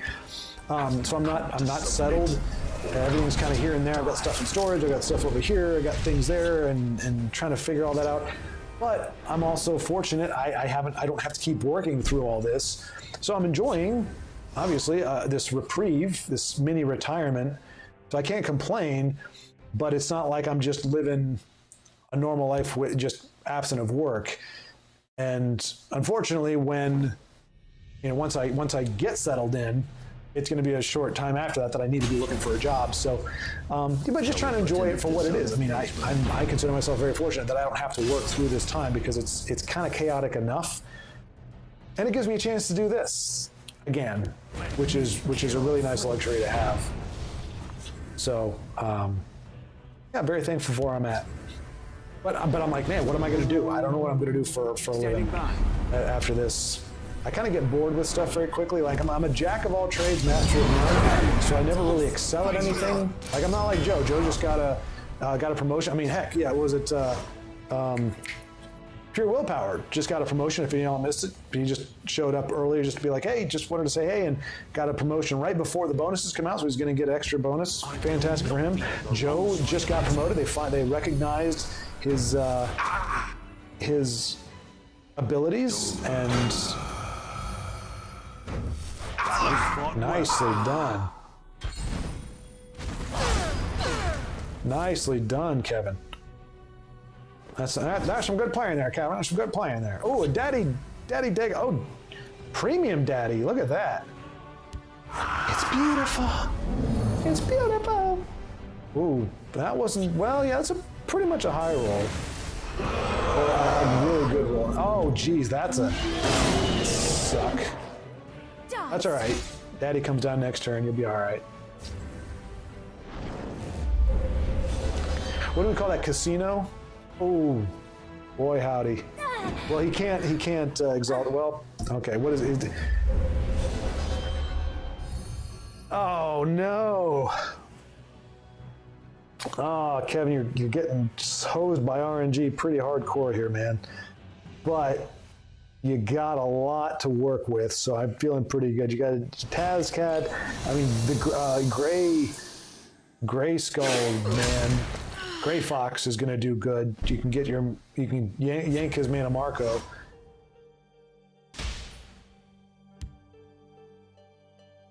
Oh wow, he's not going to play Daddy. Everyone does. Interesting. Okay, he's holding off on that. I mean, it's still going to take 4 to the face, though, my friend. That's playing with fire.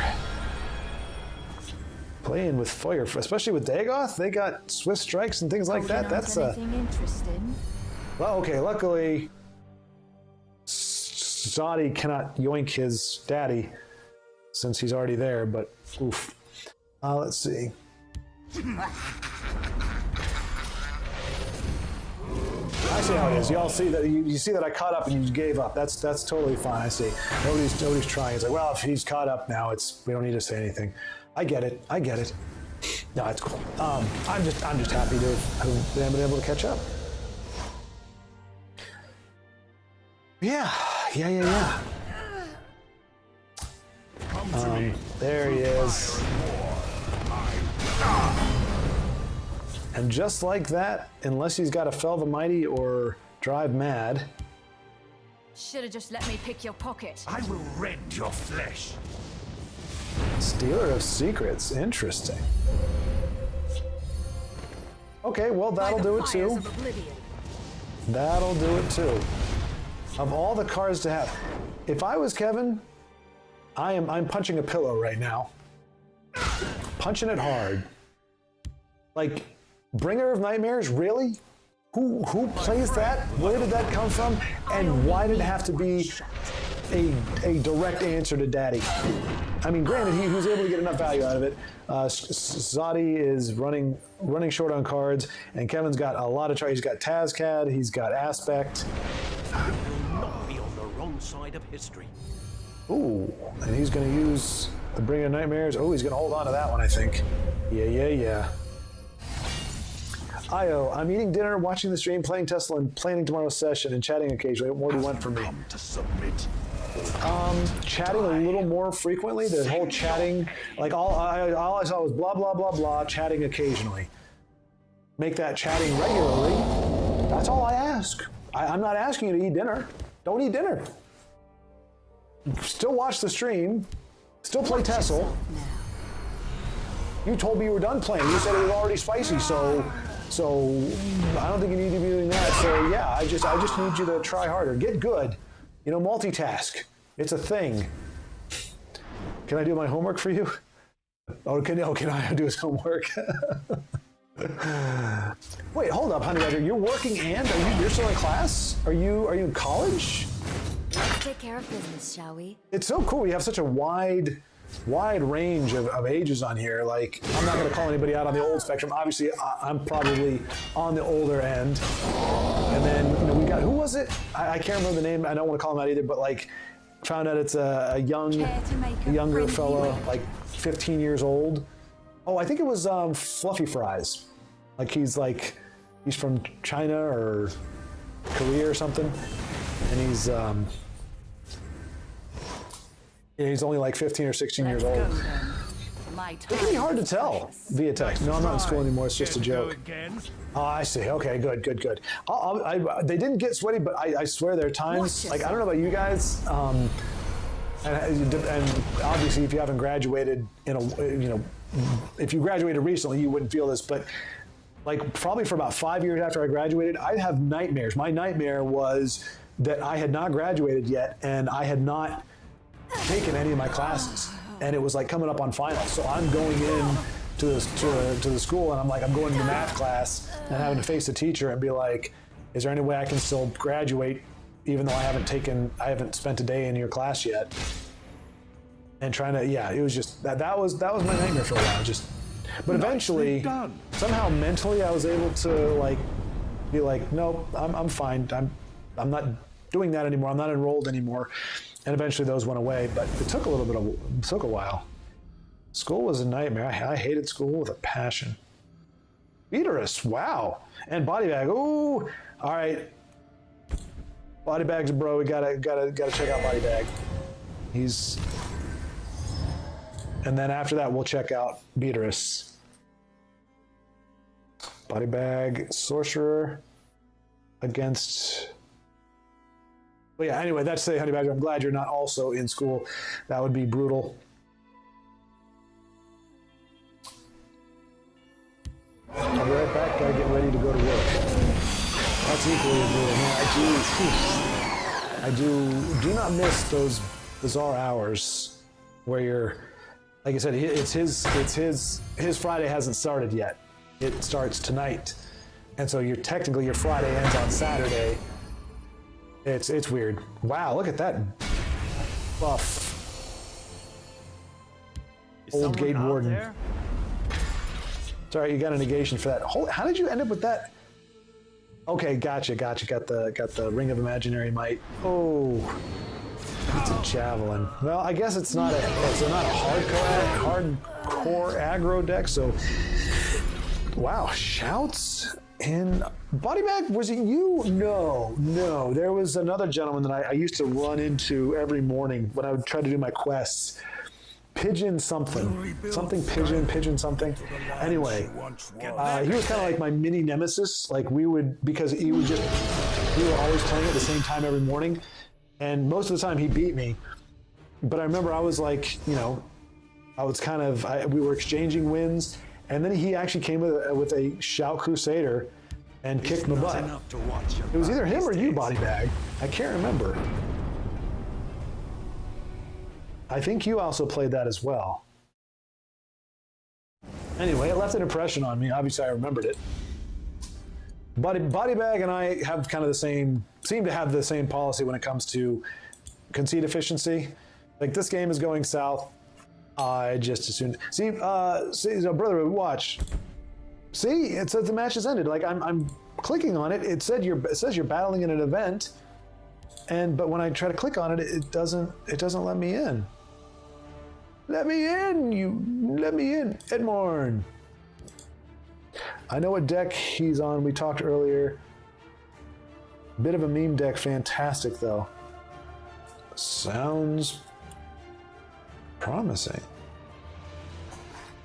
So Edmorn, we will see if we can log into his game. Body bag, it was casual. Oh.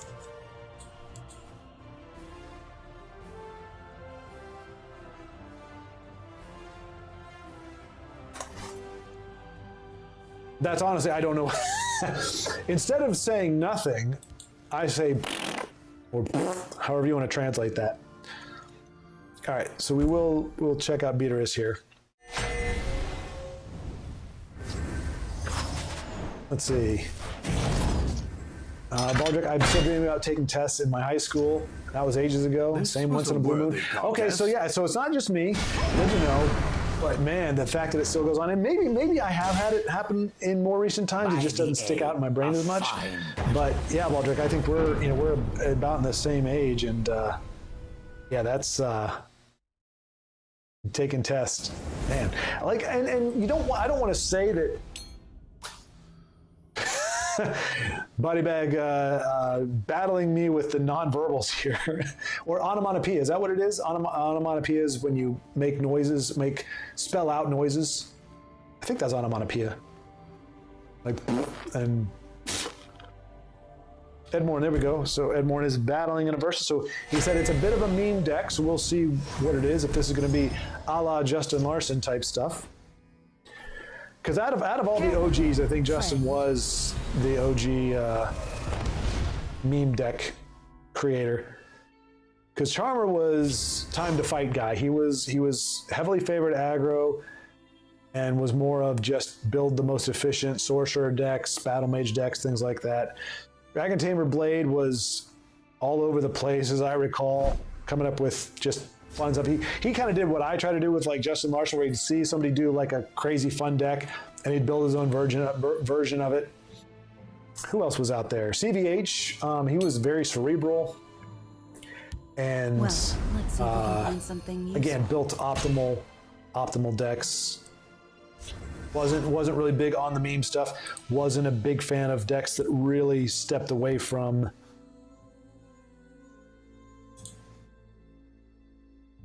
Oh, you meant body bag. Okay. Okay, gotcha. Meme deck. Body bag running a meme deck. Gotcha, Edmorn. Sorry about that. My bad.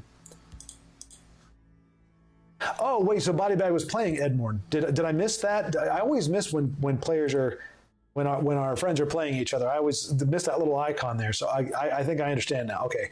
So body bag and Edmorn were friends. They were playing in casual, and body bag just conceded there. So I stand alone in my conceit efficiency, apparently. I love that there's a euphemistic form for, or a euphemistic phrase for ducking out early. Because to me, it's not BM, because I'm not, doing anything. And if I can remember to say good game, then I think it's totally fine. But it does sound much better than, well, fine. I don't want to play with you Care to anymore. make a friendly wager? But yeah, so anyway, I don't want to say that if you get nightmares from an experience, it automatically is traumatizing. But there's got to be something about school, because I don't think we're the only ones. I think that's a little more prevalent. And it's like, that's Lady Nancy. All right, so Edmorn, wow, am I? Friend. I refuse to acknowledge that it was a casual match, body bag. No, it was. Wait, did he?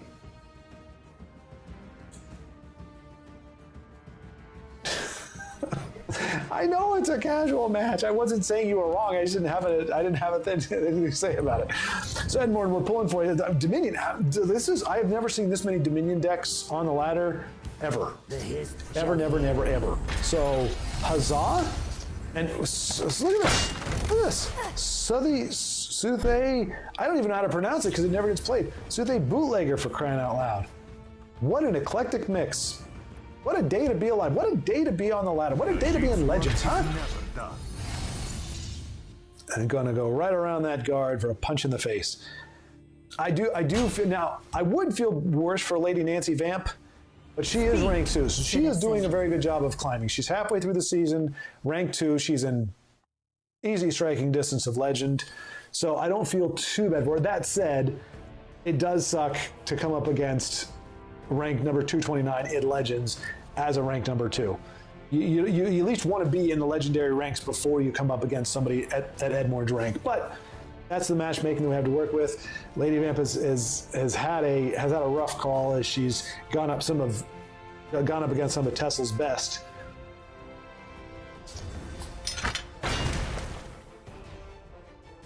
Like I said, if she was ranked 5, I would be feeling really bad for her right now, because she's, based on what we've seen, would mean she's probably in the snake, and she's probably feeling frustrated. But she's in the Stay Puft Atronach. She's doing all right. So Edmorn, I give you permission, Edmorn, to close this out with a win.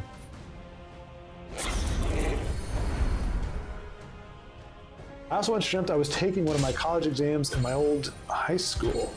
Always the high school. That's interesting, Baldrick. So do you have, for you and anybody else as well, but because you brought it up, I'm curious, do you have, I call them dream high schools or dream locations, where anytime you dream about a high school, it may not be the same area of the high school, but it's always it's like you have your own dream version of a high school. Like mine, I've got like the locker room, and there's a bathroom, the hallways. It's kind of an amalgamation of my high school and junior high school put together, but the bathrooms are always really nasty, which they kind of were in real life, but we're talking really nasty, so always try to avoid those. But like hallways that used to lead in real life, that used to lead somewhere to a certain part of the building, now lead to a different part of a different school altogether. It has a gym, and like has a little room over the gym, or like an office over the gym that never existed in my actual high school. But like I've got that. I've got a dream version of like a church, I think. There's almost like a dream village, where it's just anytime I dream, if it features a school or a village, it always looks a certain way. I don't know if you have that as well, but I do have dream-specific locations. It's very interesting. Look at Edmorn's going to close this out with a 5/5. Not a harpy. Well, I guess she is a harpy, but she's called something else. Piercing Twilight to the face. And unfortunately, Lady Vamp takes another L at the hand of our vicious friends. But that is how the game goes. It seems that we are a good luck charm today, as opposed to being a liability.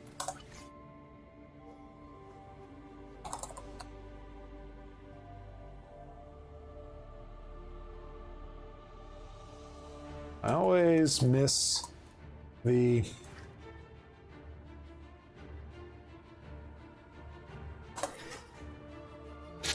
all right, so body bag isn't a casual match, so we can circle back around to that, but we want to ideally we're trying to see some more of the competitive stuff. And again, Brother Ridge, here we go. In an event, watch Brother Ridge's game.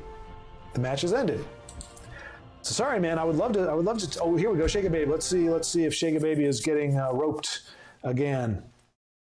Let us hope there is no rope. Oh, hey, right at the very beginning, mirror match, Archer mirror match against Viriato Caudilli. I'm actually not bad at pronouncing things, but for some reason, well, admittedly, I do feel my brain is kind of mushing right now. I don't know why. I haven't really done much all day. Well, that's not true. I did a bunch of file organizing and just general upkeep. Had some very good ramen. That always takes it out of you. All right, Morag Tong, good answer to the imp at the moment.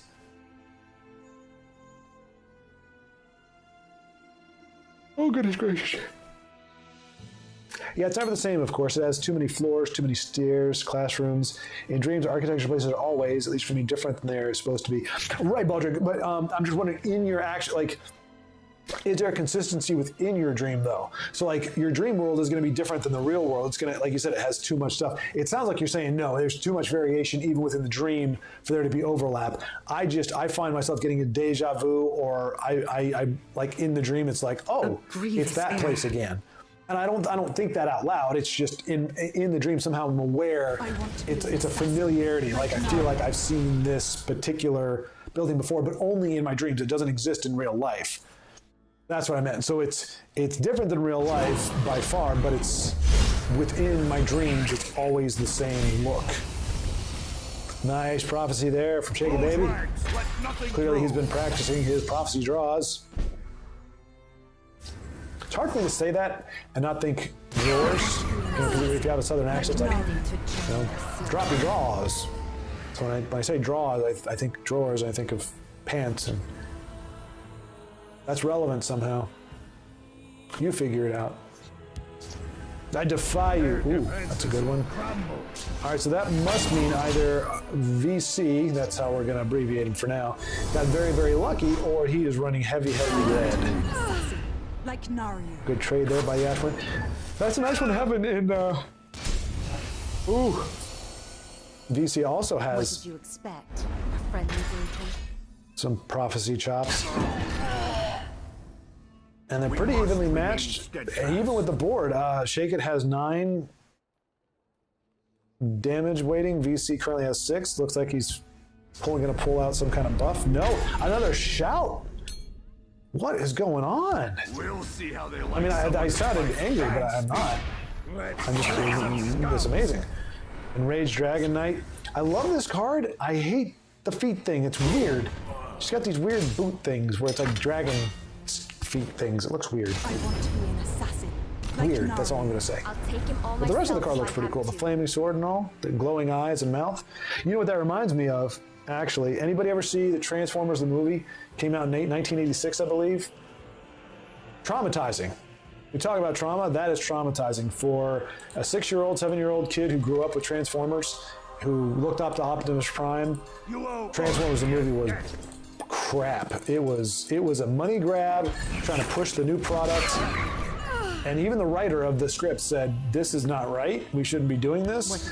But they're like, oh, who cares about Optimus Prime? He's a big nothing. Like, nobody cares. They just want the new toy. And it's like, no, they really like. Anyway, reminds me, in that movie, there's a really wicked montage where I'm trying to remember. I think it's called Inspector General. Not Inspector. I put that in there. Inspector General. I think they did it. It's called like Instruments of Destruction, I think is what it's called. Anyway, it's a wicked cool kind of metal track, but it shows like Megatron in the hands of Starscream. Starscream's the jet. Megatron does a backflip, transforms into a gun, which they never really explain how he does the resizing thing, and they always cheat it because he always jumps back when he jumps away from the camera, so you have that perspective shift that kind of cheats it, but he goes from being like one of the biggest vanilla Transformers into like a gun that it transforms. Anyway, by doing that, they take out like 5 or 6 classic Autobots, one of them being Ratchet, and Ratchet looks like that. Like when he gets shot, like the eyes are normally blue, the eyes turn yellow, the mouth turns yellow, and then the eyes go gray, so they're like death, and smoke starts pouring out of the mouth. It's a very vivid imagery. We've never seen Transformers get wrecked like that before, but they died. I mean, that was death. Like they killed them off, man. It was brutal. Clearly, I'm not over it yet. But anyway, as I was talking about that, our intrepid friend has pulled out a W.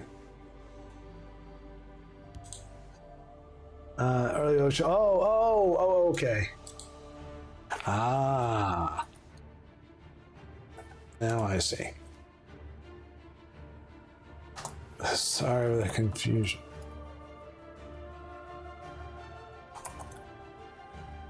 All right, so yeah, let's go ahead and take a quick gander at the deck list here. Copy. Hey, is that a new feature? I could have sworn you had to highlight it all together. It would copy it, but now it's like it anticipates that you're copying it, which is kind of cool. And I know it would paste automatically. Like, do you want to paste it here? No, it says you're limited to. All right, so what am I going to get rid of? Oh, IO's Guildsworn. All right, well, we want to see the gameplay, not me doing stuff. Is there? You know what? I think I've done a better version of this, so we're just going to get rid of... Wait, how do I get rid of that?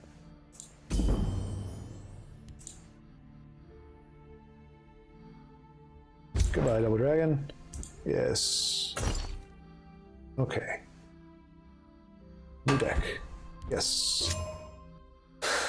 And that was... who was our friend? Ed Morn. Oh, we're 4 cards short somehow. Oh, invade! Oh, yeah, because I burned all my invade cards. Okay. Anyway, I don't know if anybody will get that illusion, but it means something to me. Edmorn hungers. Okay, so yeah, I'm missing. And Steel-Eyed Visionary. I think I burned that card as well. I was trying to get that card back. Your deck has been saved. Yes. Okay. Cool. So all right. So I can't do anything with it myself, but.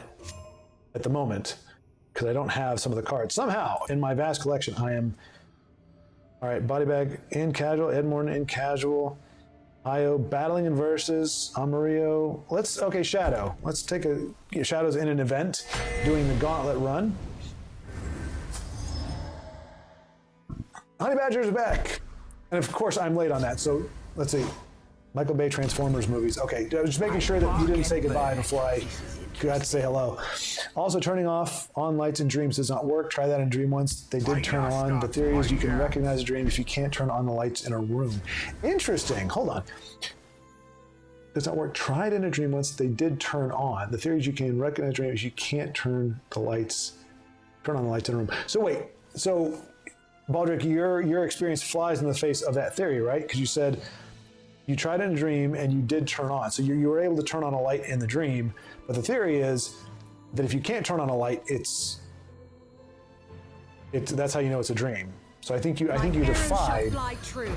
And same thing. There was a Batman animated episode where in that I don't know if that's actually a theory or not, but they in the episode the idea was because he was trapped, like it was the Riddler or somebody had him in a dream thing, and it was if you can't read, if you can't read words on a page, so like he went into his library and opened up the books and the books were all blank. Like you shouldn't. I think the theory is you shouldn't be able to read like a book or read text in a dream. I don't know. Apparently, it probably has the same viability that Baldrick's. Whoever has that theory about turning the lights on, because clearly he did turn the lights on in a dream, so that means that theory at least does not pertain to everybody. Oh, no, okay, don't get it twisted, y'all. Don't get it twisted. I'm talking about the animated Transformers. I'm talking about OG Transformers, the movie, with Stan, can't remember his name, you know, dare to believe you can't survive. Okay, I can't sing, but anyway, 1986, Transformers, the movie, animated, old school, Peter Cullen, the whole gang. That's what I'm talking. I'm not talking about the Michael Bay movies at all. Those were the biggest, because I remember when I watched Transformers as a kid, me and my friends would talk about like trying to do a live action. Back then it was all practical effects, so there was like the only way you could do it is if you could build a life-size tractor trailer and make it transform, which they have done on a smaller scale. They actually have a live, like it's an Optimus Prime, and he goes from being in a truck mode to standing up. And it looks pretty legit both in robot form and as a truck. So in theory, you could just make that bigger, and provided you had enough, you know, the joints or whatever you're using to hold them together, and those hydraulics and everything were proportioned correctly, you could, in theory, pull that off. But so when I heard Michael they were doing a live action with the CG, I was like, oh, cool, we're going to get to see Optimus Prime as the truck transform into the truck and then be the Optimus Prime with whatever. And then they did this thing. Now, I can appreciate the fact that, 3,000 different moving parts for each transformation. But when you have that many, it loses its appeal because it's not clever anymore. It's literally robot comes apart and comes back together as vehicle.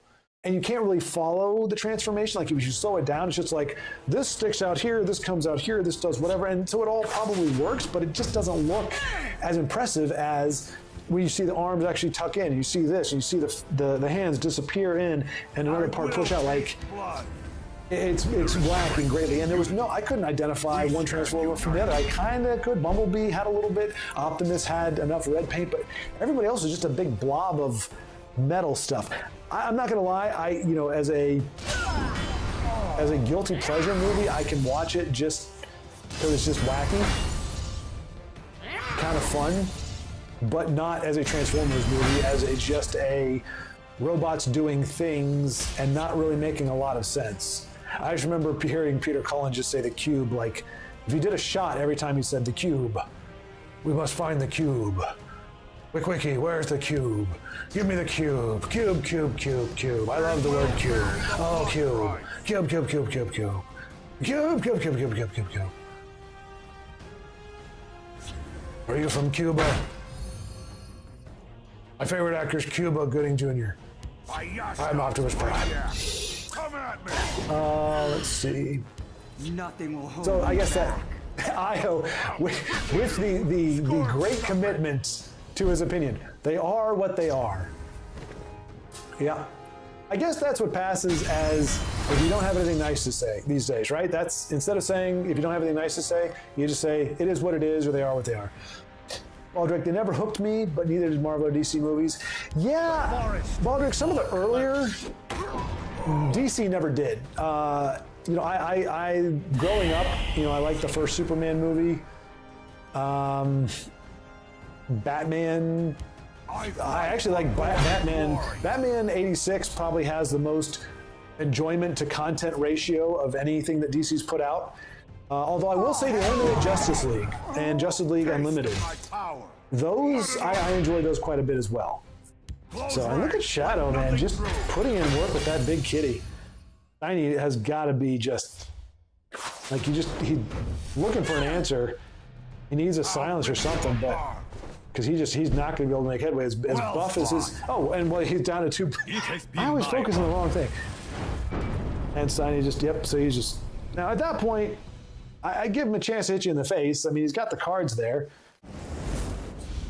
Oh well. Well done.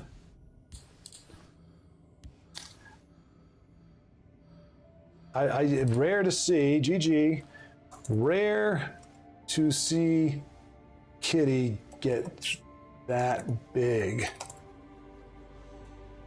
Khajiit took orcs out behind the woodshed tonight. That sounds badass. Tonight.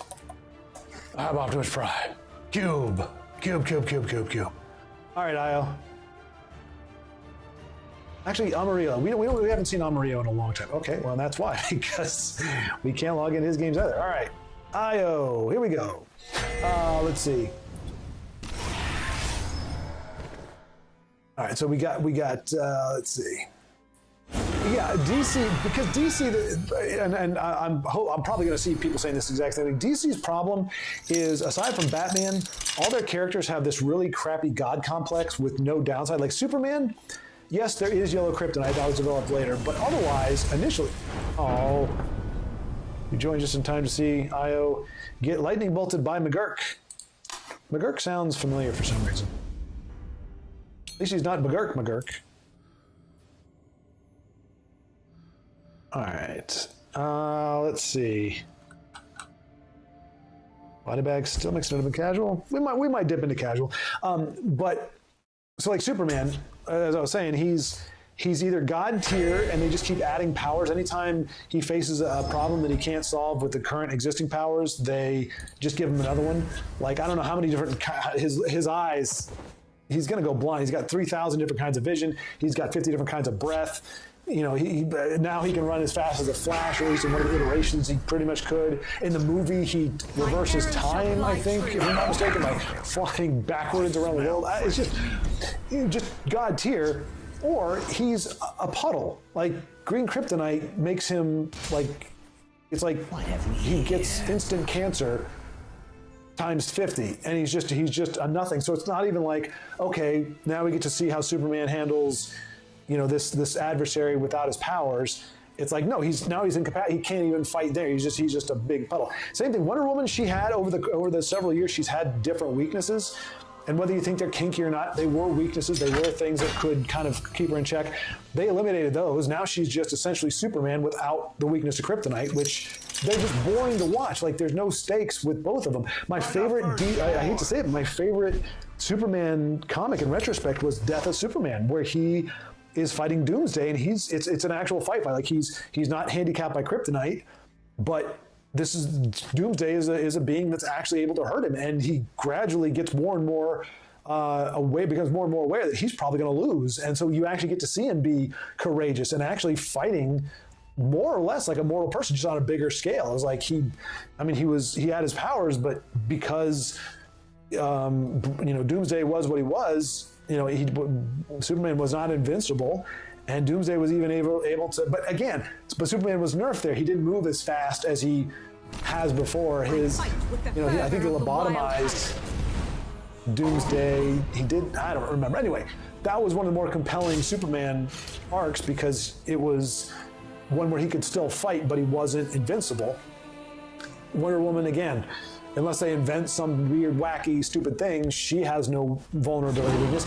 Batman has the most fans, I think, and the most longevity because he is a normal human being. Granted, a lot of the stuff he does, especially in the Justice League cartoons, is ridiculous. It is superpowered, essentially. Like, a human legs cannot leap or sustain drops as far as he does. He leaps 10 feet in the air, drops down from like 16 stories up, and he does a little roll, but I'm like, dude, you'd still break something.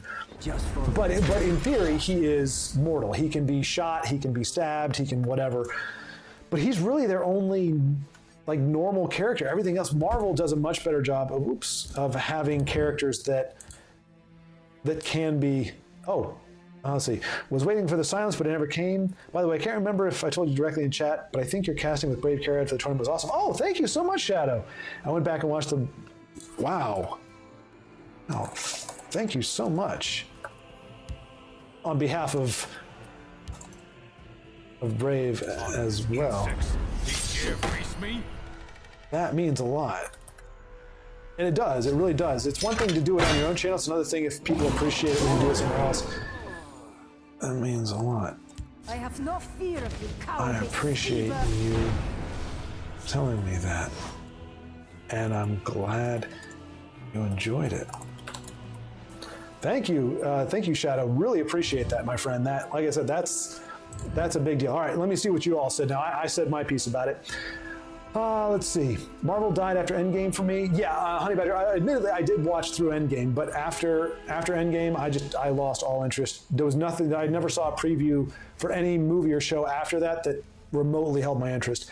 And after Justice League, the Snyder Cut, DC kind of went down. Well, Wonder Woman and the first Aquaman was good.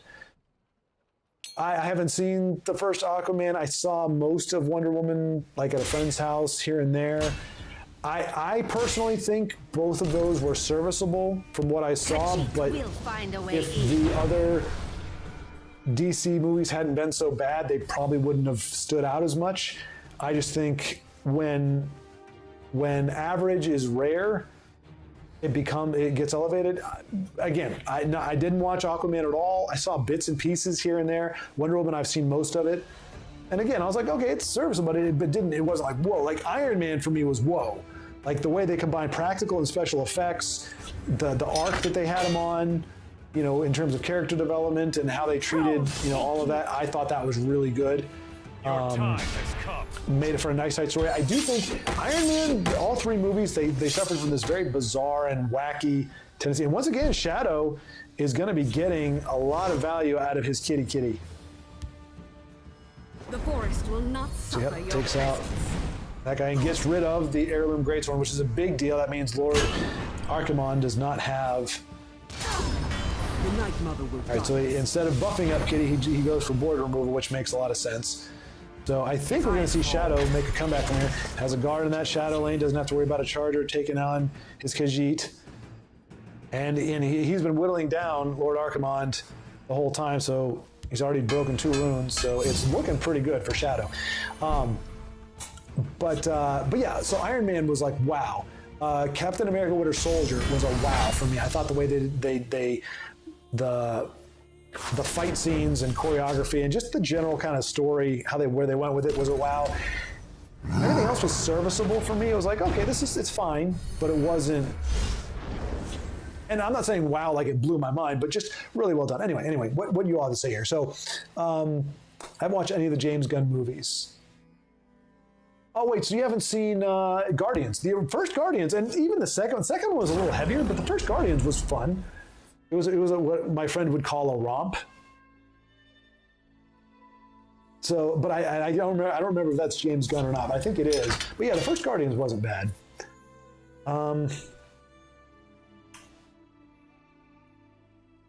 Most new superhero movies suck nowadays. I hope they go back on track. I think leadership, you know, the head of these studios is so far gone.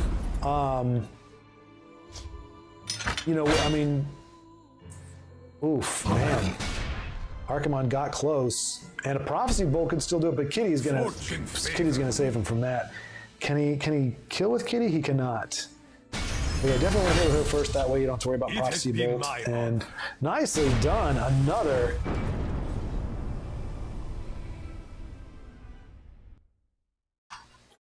Heck yeah. Shadow with another come from behind.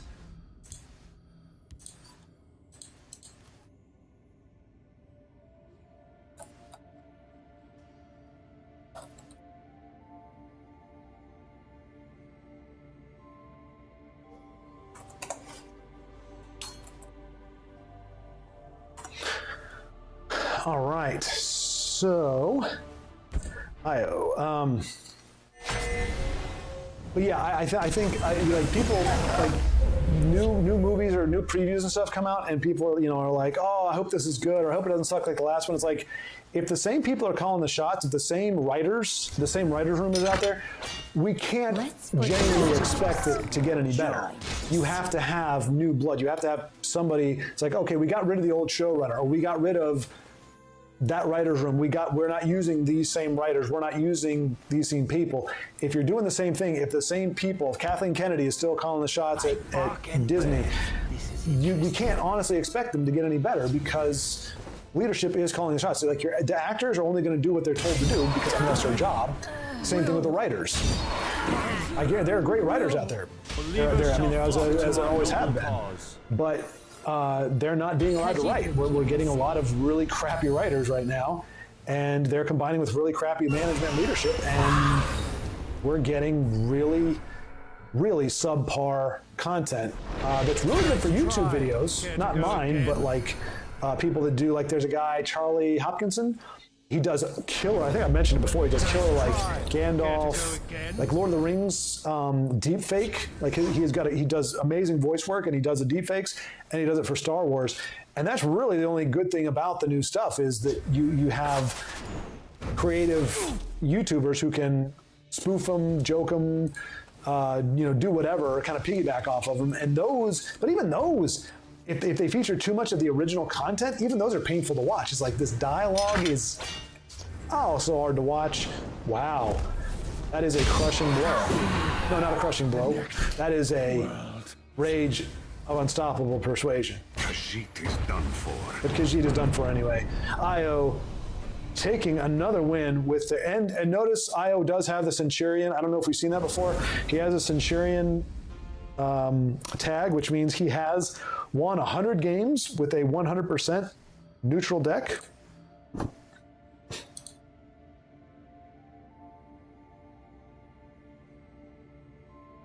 That was too close. But yeah, okay, Fluffy. Casual match. What are you doing, K Fluffy? You know what? Let's see, we can't see Amarios. We got Body Bag. See Cities online. All right, well, we'll check out K Fluffy in a casual match because we never get to see K Fluffy these days. Ever since he got 100% premium collection, just doesn't seem to care about the game. But yeah, every single card. Can you imagine that? Every single card K Fluffy has is a premium. That's just bizarre. The soul gem count needed for that is This one can be beyond imagination. There will be sweetness for this one tonight. Off to bed, everyone. You all have a wonderful night. Catch you next stream, Jesse. Great seeing y'all again. Night, Jahai. Sorry, I missed that. I got lost in my own monologuing. You got me monologuing, or I got myself monologuing. But good night, Jahai. In retrospect, if you happen to see this on afterward, I just say goodbye there. Not trying to change the subject, but has anyone watched the new trailer for Rings of Power Season 2? It's getting racial in Oblivion. Yeah, I saw it via Charlie Hopkinson. He actually has, it's Gandalf watches the trailer, and yeah, it's. I'll teach you to Again, disrespect there was the going to be no gods. change. They didn't. It's the same people, and it's just going to be a bastardization of here's the thing. If it wasn't Lord of the Rings, it probably wouldn't get so much hate. But if it wasn't Lord of the Rings, nobody would pay attention to it anyway. The whole reason why they chose Lord of the Rings was because they knew it had a fan base, but then they decided to do nothing at all to appeal to the people who actually knew Tolkien. And so everything is just so off and backwards and and they're, again, I'm going to do, if I'm going to do another podcast, I think I'm going to. The next one is going to be the myth of the strong female character, which I expect to get people getting, up in arms. But the truth is, there's no such thing as a strong character in general. It's impossible to quantify or to define. But nobody's ever said in the history of cinema, we need more strong male characters. It's never been a thing. Nobody's ever fixated on strong male characters. But there's a fixation on strong female characters. And it's like, you don't get it. There are weak characters. There are juvenilely defined strong characters, meaning like what a kid. If a kid watches somebody punch somebody in the face and goes, wow, that guy's really strong. You don't have to be strong to punch somebody in the face. You have to have the desire to punch somebody in the face, and you have to have the technique. If you're going to actually do some damage, you have to have the technique, but you don't have to be strong. You don't have to be able to bench press your own weight or anything. But a child would see somebody punch and go, whoa, that character's really strong. That guy's really strong. It's like, no, he may have technique, or maybe the scene just made him look really strong, but he's actually really not. Anyway, I'm not going to say it all here, but the bottom line is, Galadriel, they're trying to make her a strong female character, and we're getting the false version of what strength is. But there is no male or female, there is no such thing as a strong character. There are intentionally written weak characters that are usually your villains. They have, Okay, Fluffy is going down to the Vaith and his clone daughters.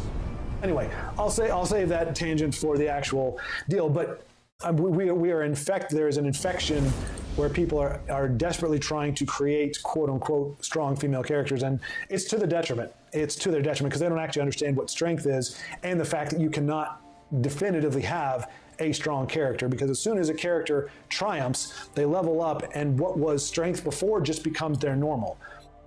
Anyway, I don't want to get lost in that, but that's one small part of the problem, at least with Rings of Power. Galadriel in the movies, fantastic. Galadriel in the books, fantastic. Galadriel in that is just in my opinion, but that's just me. Yep, Singleton. Oh, Singleton. So Io got the Centurion title with a Singleton. I'll give him the whoa face. So Singleton neutral, even more impressive.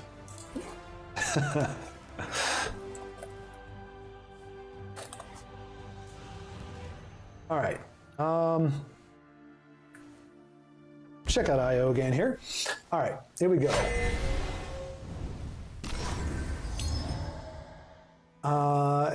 It's so awesome to see the ratio, I'm guessing, of Lord of the Rings. Thick kitty. That's right. We've got thick orcs and thick kitties. I like the villain of Wonder Woman 84, the wish-granting Mandalorian. Right. What's his name? Pedro Pascal. Yeah, I think from what I understand, like he was the most interesting part. He actually had some depth to him. He probably had more depth than the rest of the characters. I think I've heard that, Baldrick, from many other people. I haven't watched the whole thing. I've watched videos that talk about it. I've seen like the pitch meeting stuff on it, so I'm familiar with the general plot. But the people that have talked about it were like, yeah, he was like the best part. Like they should have focused more on him because of how well he was developed. But too bad the writing sucked. Yeah, maybe I pretend the second season of ROP doesn't exist. I would like to pretend the first one also doesn't exist, but I've read the plots of each episode. Yeah, it's an abomination. At least it looks nice. And there's new movies in the works with Peter Jackson. Really? With Peter Jackson, IO? That's interesting.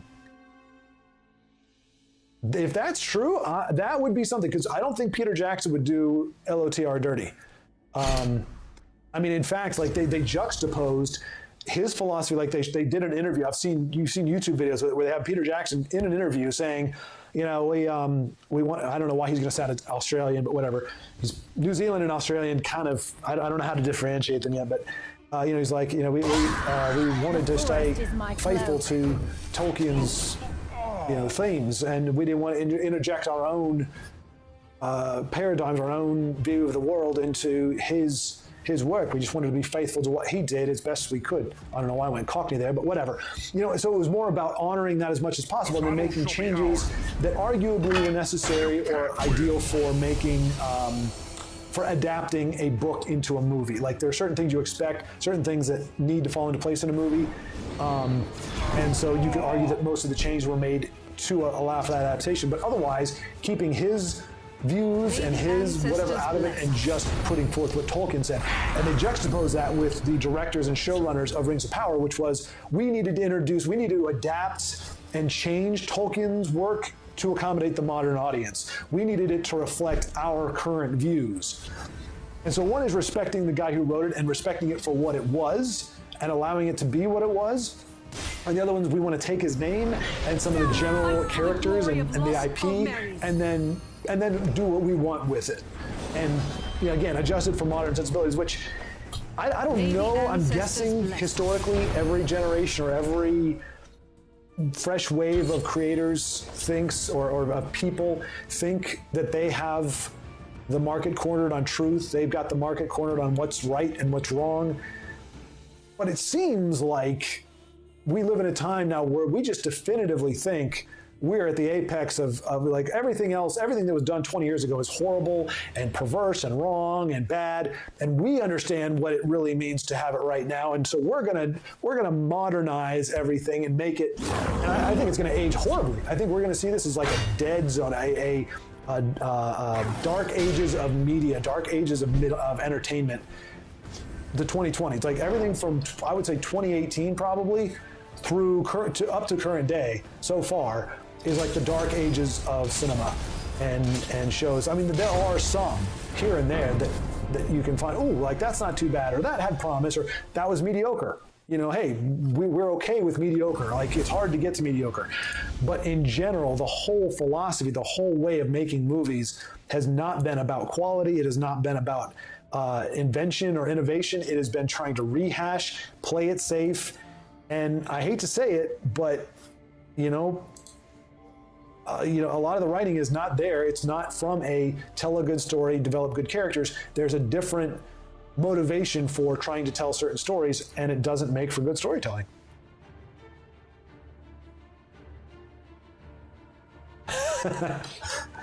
No, that was my googly-eyed face.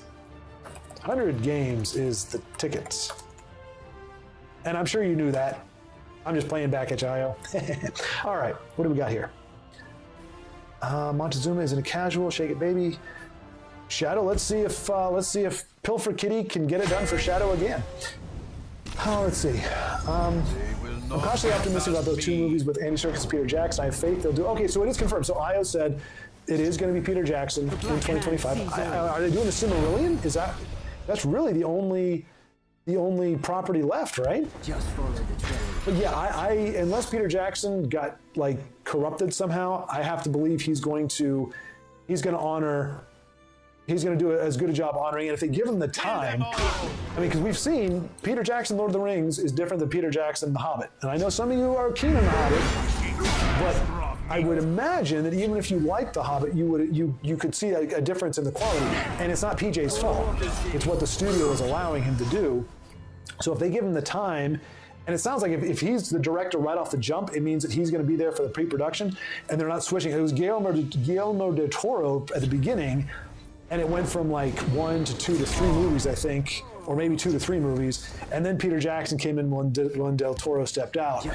So in theory, if Peter Jackson is starting from the beginning, we should get another Lord of the Rings experience. That would be my hope as well.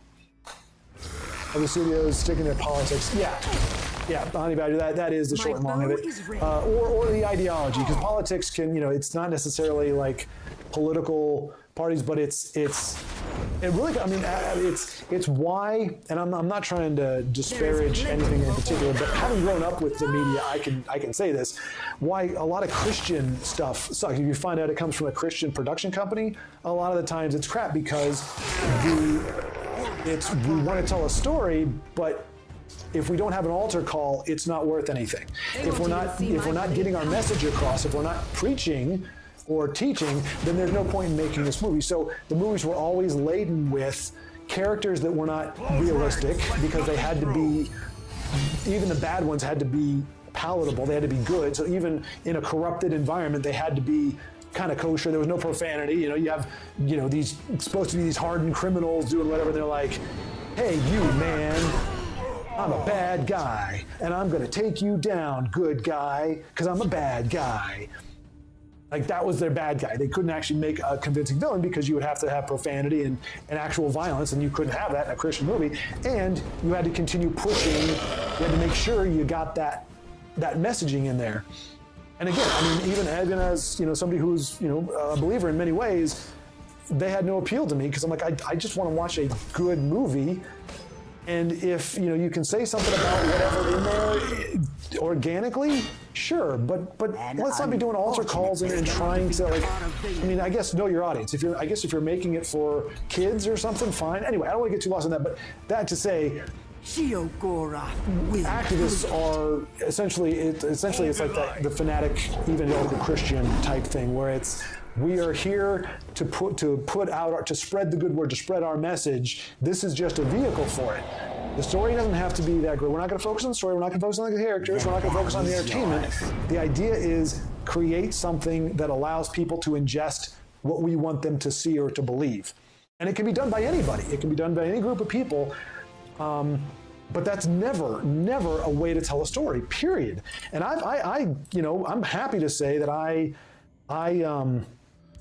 dropped some stories that I was trying to tell in my youth because, I was like, I need to say this, or I need this character to do this so that I can get this point across, or so that I can make it obvious that this is not the right thing to do, or something like that. Again, very, very young, teens, whatever. I'm glad the story never went anywhere because they would have fallen flat on their face. It needs to be storytelling first. And you can have themes, you can have, ideas, you can pose questions without being heavy-handed about it, and that's the problem with what we're seeing here, the people that are putting these together, the people that are calling the shots, are not focusing on quality and story and character. They're focused on what they want to convey in their stories and not paying any attention to it. And the bottom line is you have a finite amount of dialogue. You have a finite amount of time to work with. I mean, how many times, cutting room floor, you see people cut scenes because they don't work with timing. They don't work with, the tempo. It's like, and you see scenes that aren't bad, but they're not good for the movie overall, and they're not good for the runtime, so they get lopped out.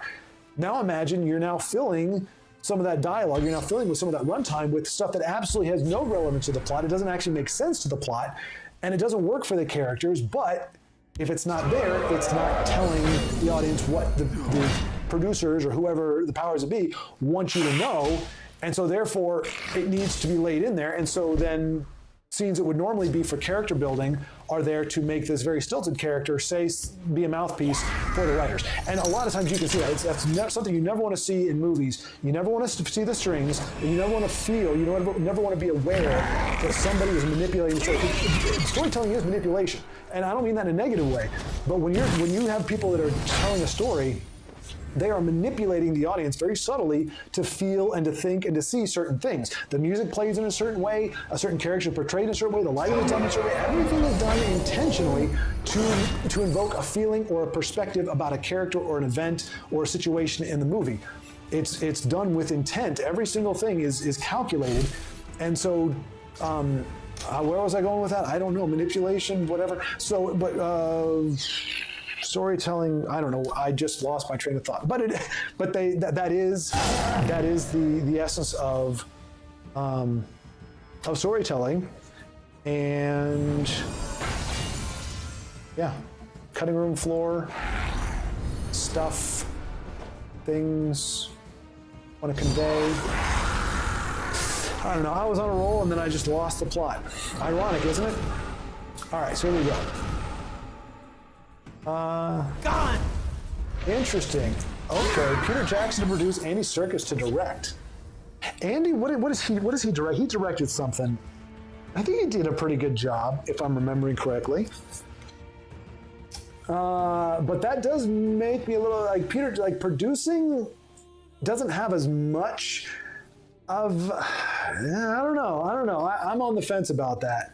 I would be interested to see who's footing the bill. Like if it's an Amazon or Netflix, I have no faith in it whatsoever. But if it's like, if it's one of the studios, it's hit or miss. Like Paramount gave us Top Gun Maverick, which maybe it was not your favorite. It wasn't the bestest thing in the world, but it was serviceable at the very least, I think. But then it also gives us like the Star Trek crap that. At least I've never been a huge Star Trek fan, but a lot of the people that I know that are fans have not been fans of Paramount's what Paramount has done with. Oh my gosh, this is getting ugly for all here. And I am not even going to pretend that I can pronounce that name. Good gravy. Jubatus? That I can pronounce. Okay, anyway. Hunt for Gollum, a friend mentioned that. Okay, Honey Badger and Baldrick confirming one is Hunt for Gollum. I don't know what the second one is, whether a Hunt for Gollum sequel. How are they going to do that, though? Okay, I'm going to finish reading before I ask this question. Oh, cool. I hope the Hunt for Gollum doesn't pull a Gollum video game. Right, exactly. Yeah, the Gollum video game was atrocious. There's an article from Variety that said only 37% of the people who started Rings of Power finished the season. Yeah, and I think that might be generous. Because the way Amazon does like counts views and everything, I think is a little wonky or whatever. But yeah, 37 at the highest. There's also an amateurish 40-minute bit on YouTube called The Hunt for Gollum. It's actually not bad. Interesting. Filmed in 2000 or something like that. For a crew of fans trying to imitate Jackson. Fair enough. Banana, hello, welcome. Good to see you. Hello.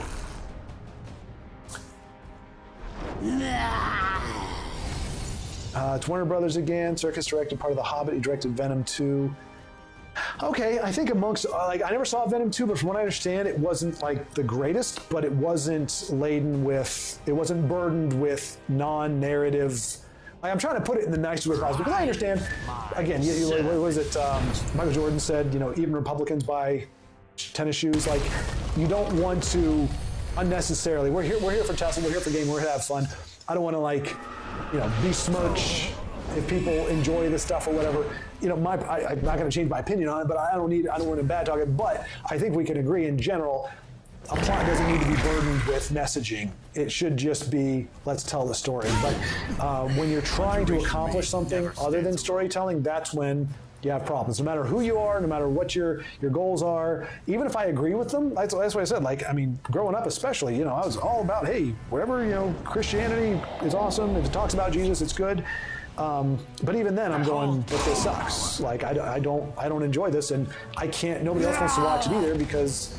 If you don't believe what they believe, if you don't believe what I believe, it's not worth watching. It's only there to reaffirm whatever it is you believe. So the idea is you just tell good stories and let whatever undertones or underpinnings do their thing. Because Hollywood, trust me, Hollywood has not been without messaging at any point in history, I don't think.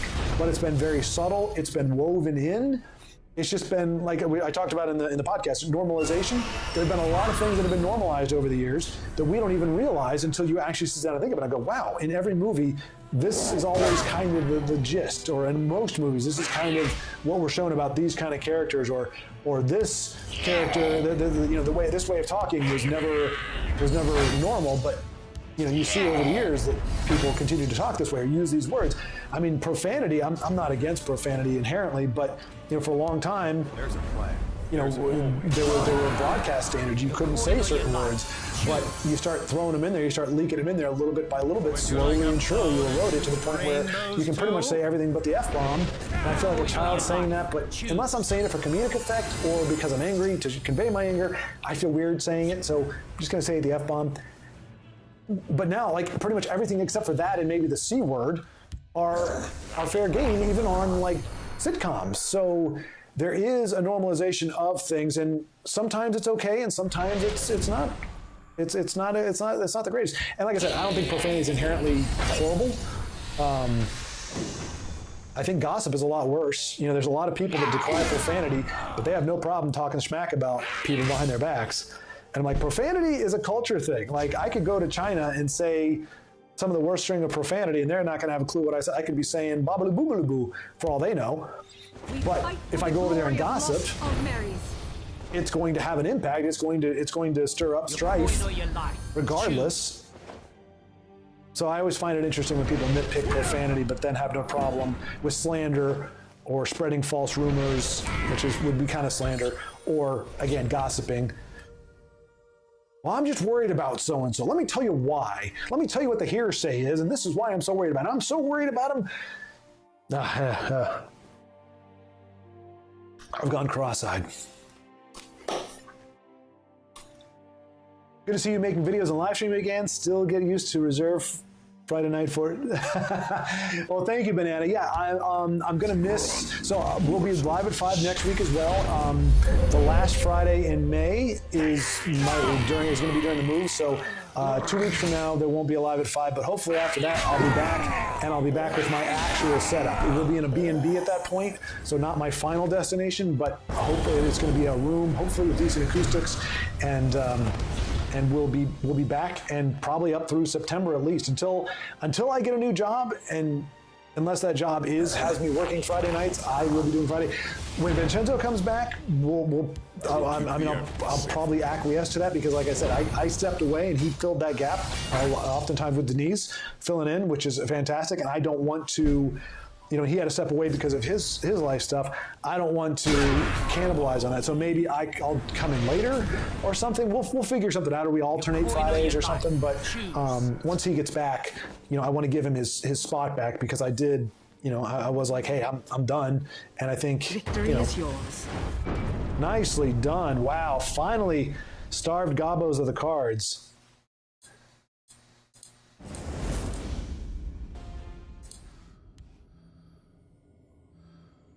My commentary, general commentary to Tesla commentary ratio is god awful.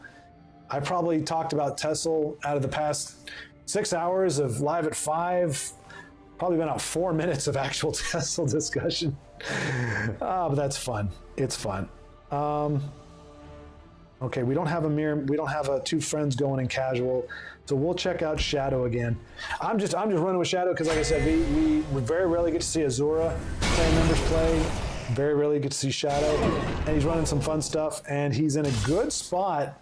We're watching him pivot Nicely in done. real time. 2 altars on the board. No amulet, so that's good. He has a good. Oh, Manticore! I haven't seen him in a long time. Feels like so. Manticore got nerfed, and he lost his guard for a while, and they gave the guard back. But I don't think he ever got restored to his former glory. I think people just kind of they wrote him off once they took guard away. There's another dragon with guard. So yeah, not ideal for Shadow. This is probably the first game we're seeing where he's actually up against control. He's been up against aggro, I think, in the past few matches. So we've watched him stabilize really almost at the last minute. All right, he's going to be able to do another 5 damage here. Fortunately, it's given Shock 28 cards. Hopefully, he's not going to be able to put down any more guards. Witness the power of undead. Blood magic is not great either, especially he has a magic to play it. Okay, not drain life. Corpse curse, just about as bad. And he has been hitting Shadow. Shadow has no runes left, so he was on his back foot for most of this match, and it looks like Shock is going to be able to close this one out. Yeah, that's not going to do it. Now, Shadow, we saw he has had some prophecies come down in key points. Well, he doesn't have any prophecies left. I know. So this is, yeah, Shadow just sees the writing on the wall and steps aside. The issue with Venom is Sony didn't want it to be rated R. Venom needs to be rated R 100%, Honey Badger. Venom needs to be rated R, PG-13 to restriction for that character. And I'm someone who is the biggest fan of slapping an R rating on a movie just because you want to be cool. Body bag, let's go. Yeah, boys, gotta smash. All right, we're gonna check out IO again here. Yeah, Honey Badger, I'm with you. I think Would you like a rated R for the sake of rated R. Like I feel like some movies do it just, but like Deadpool. Deadpool is an example of a movie that needed to be rated R. For the kind of content that Deadpool is in the comics, it needed to be rated R, and they did a good job with that. Whether you like the movie or not, I think it had the appropriate rating. Some of the movies you feel like they have an R rating just to make them edgier, just so that people are like, oh, it's an R rating. There's going to be, we can expect a certain amount of carnage. But yeah, Venom, like Maximum Carnage would be a killer. Well, I'd want them to revise it because I hate Spider-Man in Maximum Carnage. I absolutely hate him. I hate him. Like there are like 20 people that die because Spider-Man isn't willing to suck it up. He's like, but I can't hurt the serial killer. It'll make me a bad guy. Suck it up, Peter. Come on, man. You're embarrassing yourself. But aside from that I remember it was like 4 panels essentially where he's like, he has the sonic gun that he can use to kill Venom outright or kill Carnage outright. And he's like, but I can't do it. And that's the only way he had to do it. He already fought Carnage and got his butt kicked. He knows he can't go toe-to-toe with Carnage. Nobody else is being able to do anything against Carnage. The sonic gun is the only way to actually kill the guy, and he refuses to do it. And so what does he do? The next panel, Carnage goes and slaughters like another 6 people. I'm like, how does Peter Parker deal with that mental problem? Like, can you not sacrifice your conscience? Like, how does your conscience survive knowing that 6 people just died because you weren't willing to kill a serial killer? This is not like a nice guy or a guy who's misunderstood. This is an overt Caddis Clay, or whatever his name was in prison for serial killing. He was a murderer.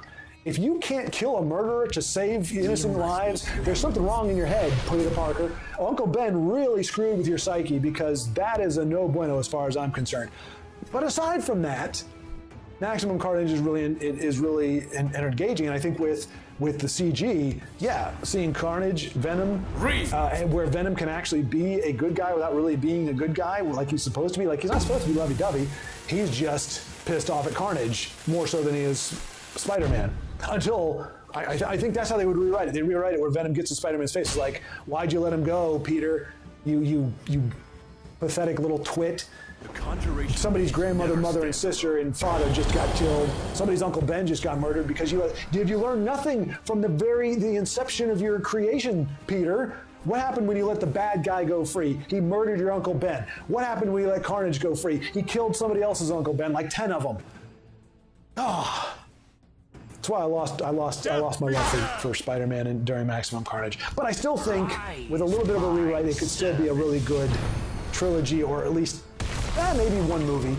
Because you really only have the 3 characters. You have Venom, Carnage. Well, because you do introduce, I think, pretty much everybody. That Fantastic Four jumps in at some point, I think. At least they do in the video game. Anyway, I don't know. But yes, I 100% agree. Slapping rated R on it just for the Killing Joke. That was the animated. That's the animated version of the comic where Batgirl Barbara Gordon gets shot by Joker and paralyzed, right? Am I not mistaken? So that they did an animated version of that. But yeah, I mean it is pretty dark subject though. Like the animated Killing Joke was pretty close to the comic. See, that's what I'm saying. Like I think that subject matter was pretty dark. I'm wondering what it was that made it the R rating, because that's the other thing too. Anybody, we do have to remember the rating system is a little wonky. So it could have been like if there was like some blood in there or something, or there was a certain amount, or they're like, you can't show a woman getting shot in the back. I'm not saying they would say that, but you know, there are some things that, you know, really quirky things that we may not know about that resulted in that R rating, where they had to take the R rating, otherwise they couldn't show something. I could see that being a thing. But undeniably, there are studios, there are movies that get the R rating just to be cool, just to draw in that crowd. Not even because the content necessarily needs to be R rated, but just because R rated makes people think that they're watching an adult movie. It's like, I'm a big boy, I'm watching an R movie. And PG-13, just by having the 13 in there, makes it feel like I'm a little kid, I'm watching. But can you imagine Teenage Mutant Ninja Turtles, the original one, the Jim Henson animatronic puppeted Ninja Turtles back in 1993 was PG-13. Can you believe that? And it's like, I remember my friends at the bus stop talking, it's like a big deal because Raphael at the very beginning, like he lifts up the sewer and like he left one of his sides, like April gets one of his sides, and he goes up and goes, damn. And it was like, oh, you heard me cuss. The Ninja Turtles cuss. If you see the Ninja Turtles comic though, man, that thing is vicious. Like the old school, like black and white inked, where all the Ninja Turtles had the same color headband. Well, I guess you wouldn't know that because it's black and white, but like the cover, all the Ninja Turtles had red. They all wore red. But the comic was like black and white. They took it seriously. The writer took it seriously. It wasn't like Cowabunga, man, awesome. It was like they were killing stuff. They were doing the Lord's work or Splinter's work. I don't know. But then they made it more, kid friendly, adapted for like the cartoon and everything. But I would be curious, Honey Badger, if what about the Killing Joke made it rated R? Because there might have been something that the wonky rating system, that they weren't allowed, they wouldn't have been able to show it or to do it justice if they didn't have that R rating on it.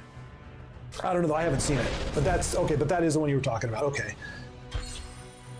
I don't even know that I read the comic. I'm familiar with what happens, which was it's a weird thing, the age we live in, when it comes to, I don't know. Like, I mean, it's pretty heavy to have a character, a comic book character undergo such a violent thing. Like Death of Superman was a big deal. Barbara Gordon getting paralyzed, that's a pretty big deal. I mean, Batman got his back broken by Bane, but I don't even think he was paralyzed. He was out of the fight, but they brought him back. And I think Barbara comes back as Oracle, right? That's the whole thing. She's in a wheelchair. I think eventually she walks again. She becomes Batgirl again. I think I remember seeing a comic where she's brought back. Like it's an Ed Benes. I think that's the artist who brought him back. Hey, there's an Odoving again.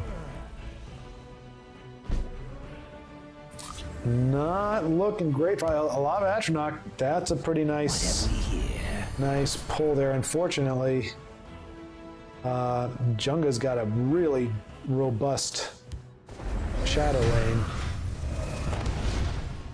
So Odahviing survives the trade. But he can be cursed down to nothing. Apparently Nicolas Cage is making a live-action series about Noir Spider-Man. That looked interesting, yes. From the I've only seen the original Spider-Verse, but yeah, that was really freaking entertaining. The different Spider-Man versions they had, and the Nicolas Cage one in particular. He's one of those actors. He's just an entertaining guy to watch. Sometimes it's not what the movie needs or deserves. And so it can be a detriment to the story, but Nicolas Cage as an actor is just a fun guy to watch, whatever the heck he's doing, because he's just very Nicolas Cage. I don't know if he would have made it if his uncle wasn't Francis Ford Coppola. I mean, without the connections, I'm not sure if his particular brand of acting would have panned out. But I think a lot of the movies are better off for it. He is a unique bird. I'll teach Nicolas Cage is. So I'm almost willing to watch whatever he does. Like, I even, for what it's worth, liked, was it Ghost Rider? For what it was. It's the same thing like, Io, you said it. It is what it is. Like the Transformers movies, if you go in thinking mindless blockbuster fluff, it's hard to be disappointed. The effects are okay. The story allows the effects to be okay. And same thing with not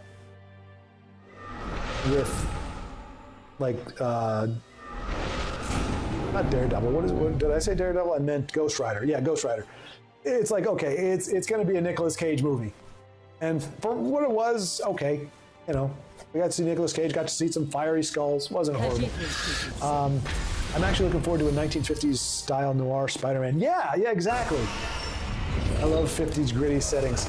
Yeah, it's hard to not like the the old like fedora, trench coat, upturned collar, rainy time, rainy weather. Only thing, I didn't like women's hairstyles in the 50s. I think they're god awful ugly. Just they're all weird and curly and bobby and whatnot. Did not like 50s hairstyles. I am the queen. But I mean, that's purely cosmetic, and that is no reason to dislike the 50s. But Io was able to handle Junga's board. I mean, he's still not out of the woods yet, but with Queen Baron's Eye, unless Junga has an answer for her, I think Io's going to be able to pull this one out. For crying out loud. Oh, he didn't take out the queen. That's interesting. I mean, I guess that keeps more of his creatures alive, but yeah, I guess that does make sense. Because the queen dies to... Ooh, a Nasi. A Nasi that's a hell of a top deck. Well done, Io. You have been practicing your top decking. Always clever. Yeah, I think a Nicolas Cage noir Spider-Man could be pretty darn fun. I'm at a point now where I'm just, by default, I just ignore anything that comes out. And if I get enough word of mouth from people that I trust, I'll look further into it. And if it looks like it's pretty clean, I'll give it a shot. And unfortunately, I do that. That's just my default setting at this point. So I would still want to vet it, but I would be willing to bet that would be a pretty fun movie. I also like, it seems like, again, because in the Into the Spider-Verse, it's kind of it doesn't spoof the 50s. It's not like trying to make fun of it necessarily, but it kind of plays into it. And I could see them doing, because some of my favorite stuff is when they kind of use that language in the way they talk. They're very Humphrey Bogart-like, but they kind of make, ooh, Call Dragons suck. Of course, that'd be Parthenax, you turd muffin. Man,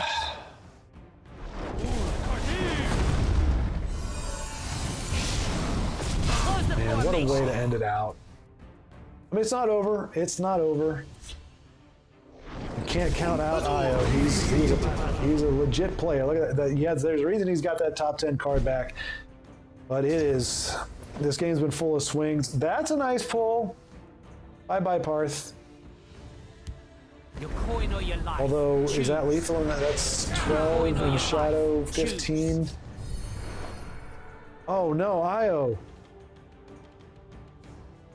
Oh, I mean, probably meant to do it, but I mean, he didn't have lethal without Parth. If you spirit knifed him, he wouldn't have lethal. He's got 80 lethal now, though, and he can skip the room. Oh. It has been my honor. Well, good game, Io. Good. Okay, that was a misplay on Junga's part. Obviously didn't care about the prophecy, but well done, Io. Well done. You put up a good fight, sir. Put up a good fight. That game was slanted against you a lot of the time. It felt like you were kind of an uphill battle. And Body Bag now in versus. You will see. Spirit Knife not enough to get rid of Parth. Oh, you're right. Duh. You see, folks, you see the difference between people who win and people who don't. I can't do the math. Spirit Knife does 7 damage. It's not what do you call that? Unconditional removal. Spirit Knife does 7 damage. Parthenax has 9 health. 9 minus 7 is not 0. Couldn't you have made me look smart just once? Just been like, oh damn, total misplay. You totally called it, Schwartz. I totally should have done that. Man, geez. You truly are the legend. Couldn't you throw me that bone there, man? Had to point out my ignorance. That's all right, though. That's all right. It's demonstrative. Because, you know, how many times, like, honestly, if you hadn't said it, I wouldn't have caught it. I would have gone wondering, why didn't you use Spirit Knife? Man, that's just a weird call on his part. So, but that actually makes it a little bit worse. The fact that you had 2 Spirit Knives and neither one of them were going to get the job done.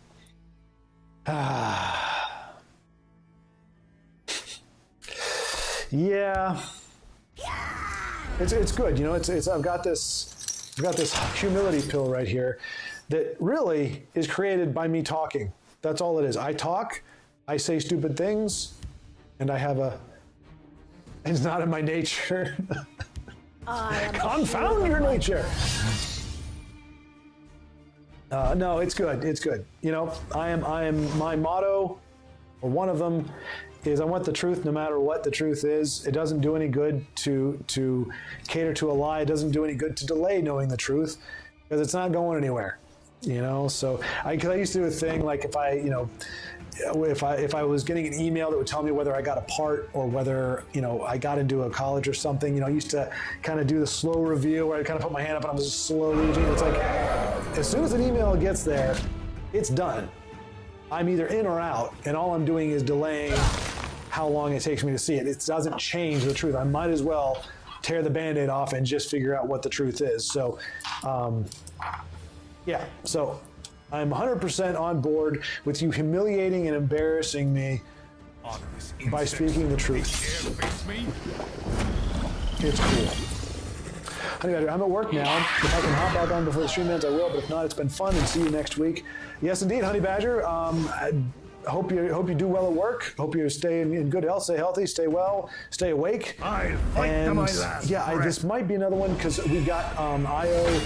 For those who don't know, Io is running the D&D tomorrow, and we don't start until 11 o'clock my time.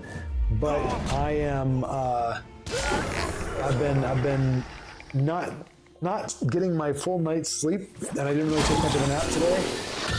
So just to make sure I'm well rested, I'll probably go. Because right now it doesn't feel right to end it now. I can go a little bit longer, but like probably 8:30 or so. So we might not be back in time. We might go till 9. We'll see. I mean, I have been like owning chat, not the people chatting, but I've stayed on top of it. I'm not sure what the magic formula is. Vincenzo, that's part of it. Hey, I've been driving all day. Glad I didn't miss this. Yeah, Vincenzo, good to see you. Good to see you. So, hey, I thought I saw in the Discord you mentioned like you're now in it, right? Are you on your way to Virginia, or you're already in Virginia? Like you're doing the thing now, right? You're all in. Yeah, we at least got another half hour left on here, man. So welcome back, Denise. You're still here. Holy cow! It's 1 o'clock your time, right? Just about. Denise still in the mix. Kudos to you. I guess it's the same for you, Banana, right? You're in the same, roughly the same time zone, so it's probably at least past midnight for you. So thank you all for hanging out well past your bedtimes. Now I feel bad. I'm like, oh, 8:30 at night, I'm gonna have to go to bed. And you're like, it's Saturday for us, bro. We're halfway into our Saturday, and then you're talking about, trying to get to bed at 8 o'clock at night. Oh, I've only stopped to eat as I haven't eaten all Dow. What are you trying to say, Vincenzo? I don't understand Dow. What is Dow? I'm trying to eat all Dow. Is it, or dough? 2 o'clock here. Oh my gosh, it's even worse. So I guess you're even further east than Denise is. I guess that's right. Yeah, Banana, are you Germany? Yeah, you're Germany. Yeah, because Schwab. Yeah, you're Germany, right? If I'm not mistaken, I'd be willing to bet 5 soul gems in Germany, which is, as far as I know, east of. What is the googly eyes? What am I getting who's getting the big eye, little eye treatment here? I know, Vincenzo. I can't believe you corrected me. I was totally messing around.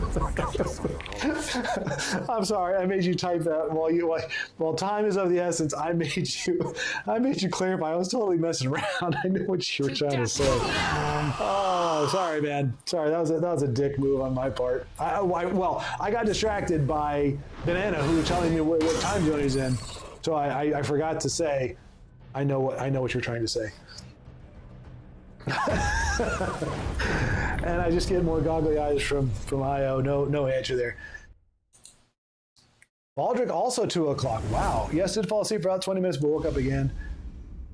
Been on the road since 10 a.m. Good gravy. Oh wait, so you're making the drive to Virginia from Bama, right? No, Missouri, right? Dang, I'm so bad with remembering this stuff.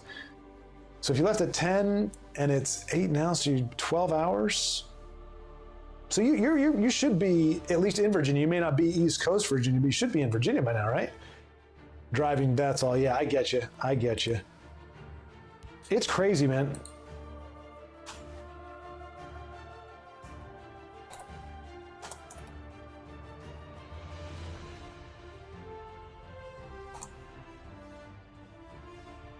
There we go. Saving face, one egregious lie at a time. Spirit Knives must have been nerfed. That's why Dano's online. Hopefully we'll get to see him playing. Carbon 77 battling an event. Good old Carbon 77. Haven't seen him in a long time. But yeah, I think you got to. I'm one of those old school. I've been around since like the first year Tussle was introduced. So I remember when Spirit Knife used to do exactly 9 damage, but it got nerfed yesterday apparently. And I was not notified, so sorry for not reading the fine print on the card. But that's why I wasn't on board. It's no fault of mine. My ignorance is not a factor in my stupidity. This might be handy. Well, Denise, thank you very much for waking up and rejoining us after your power nap. Been practicing bass guitar too long again. Wait, what, Banana? What's that? What do you mean?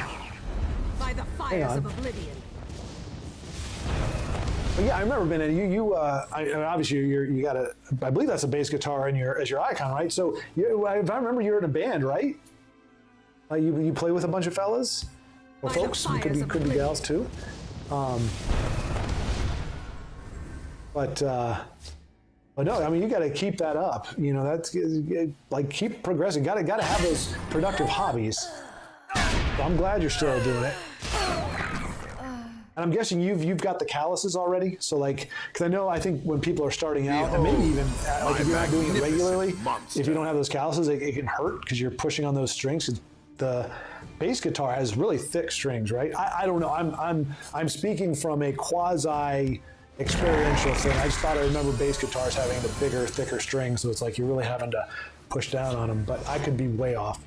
Slap that bass! Well, bass, it's bass, but I think he's emphasizing the ass. So slap that bass. Or slap that ass, maybe is the better one.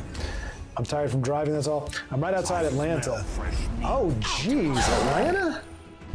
If you're trying to get to Virginia, that's you're stopping for the night then, right, Vincenzo? You got to be stopping in a hotel because if you're in Georgia, that's another 8 to 9 hours up to Virginia. Are you going to like Norfolk? Because I know there's a naval base there. Norfolk or Dahlgren, that's another naval base. I know you're not Navy, but those are the only places that I think. Newport News, that's where I went to school. They have like, the shipyard there, but I don't know about. Well, yeah, or Williamsburg, because they have. My dad actually served in the Coast Guard. And, the Eagle. He served on the Eagle, and they actually had. I think the Eagle was at one point harbored near Williamsburg or something. That's where they had the old cutter, like the original like Coast Guard ships that actually had the sails and everything. So anyway, just curious about all that. And only 4 of it? Wait a minute. Okay, so Banana's talking about, yep, so you've got the band that you're with from your company, and only 4 of it.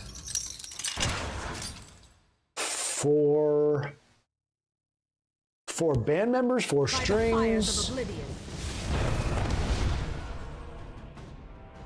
I think I'm missing. Io, don't give me the cockeyed look. I'm actually not sure what I'm missing something here. Only 4 of it. Been practicing bass guitar too long, and only 4 of it. 4 strings. Oh, 4 strings. Okay, yes, okay. Right, okay.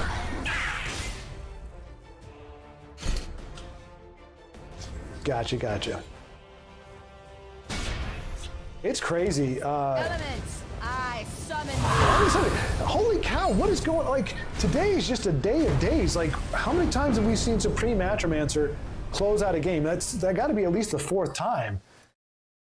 She never shows up. Like, something's going on today. We're seeing Guildsworn out the wazoo. We're seeing the Supreme Matromancer lethal. Oh, I'm gonna do this. Oh, because I can. Was it this? No, this. Nope. How do you do the thing? Is it that? And then, aha! Ha ha ha! Take that! I can do it too. I like it with the little dot for a nose. It looks like it's like a Muppet or something. Anyway.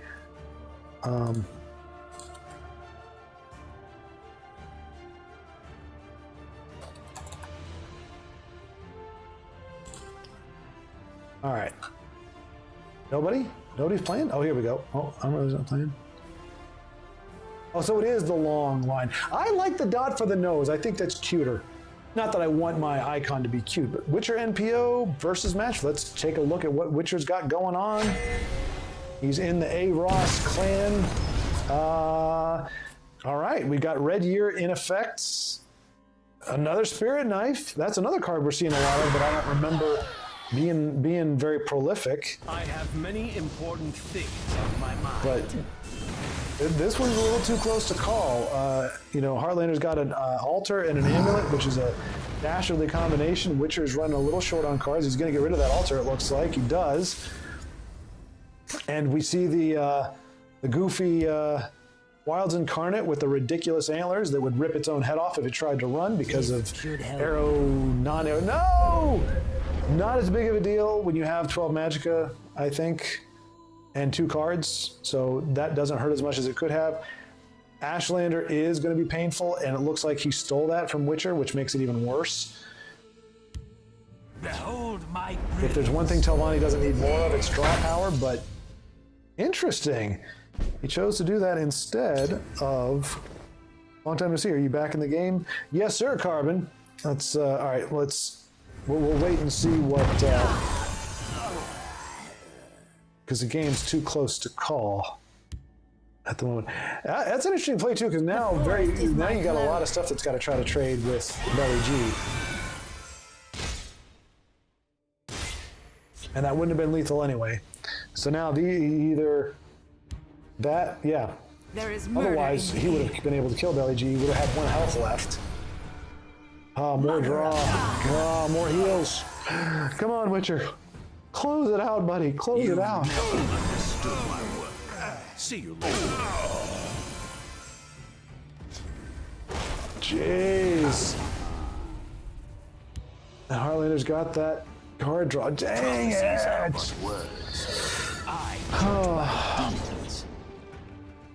I haven't got a good authority that Spirit Knife could take out that Ashlander because the Spirit Knife is set. Oh, he had it anyway. But he could have used a Spirit Knife, for the record. Could have used a Spirit Knife.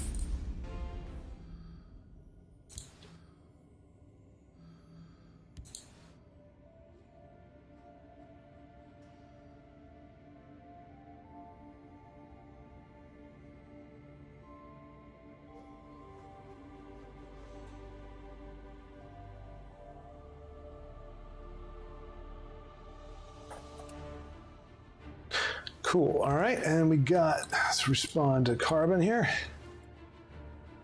Yes, it's been a while. I am indeed back in the game, doing the live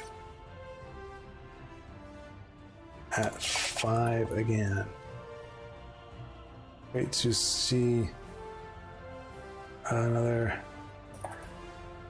familiar face in quotation marks, because obviously I'm not seeing his face, but his name is like a face.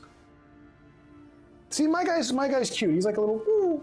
This guy's like a okay, so I guess that's a mouth.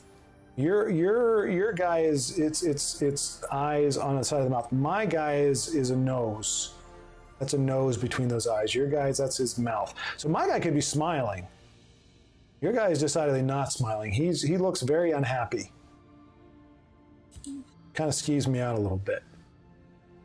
That said, oh, body bag. Because I'll tell you what, we'll do body bag, and if he's got less than 10 health, we'll switch over to IO. Okay, nope, the game is, all right, so he's up against Halalu. All right, so yeah, we'll see this, and then we'll go to see, oh no, body bag. Wait, how do you have a Elid Guardian? What, did you yoink it? Did you steal it from him, body bag? Day to fight. Or no, if this is mage, you could have one of those cards that generates cards. And that's fine. That's fine. If you get a Elid Guardian from random stuff, celebrate good times, because that's a heck of a pull. And that's a big deal. That's gonna, no, it's not. That's only 3 damage, so you still can't trade with the boar. Interesting to see that Spectre's running the boar, though. That's wild boar. Let's see. Don't know if I'm going to stop yet. I plan on at least getting through Georgia. Yeah, Georgia's a long state. South Carolina, well, and so is South Carolina, actually. So you got Georgia and South Carolina. They're both. They're not long, but they're thick. So much work. So you've got. I think they're each 6 hours or so, depending where you're at. But then North Carolina's a thin state, and then Virginia. If you're going to the southern part of Virginia, it's not going to be much longer. Hey, you're still going, and I can watch it work, so it's a win-win. Nice, nice. Well, I'm very glad, Honey Badger. Excellent. I'm very glad you could join us again, and yeah, that we can keep you company at work. That's even better. How long has he been going for? I don't know. I've been watching for a couple of hours, for 3 hours. Dang, I think I'm going to miss a lot. I'm thinking he's got Guardian off Moonmoth Castle, and that's a good call, Honey Badger. That's probably exactly what it is. That would make sense.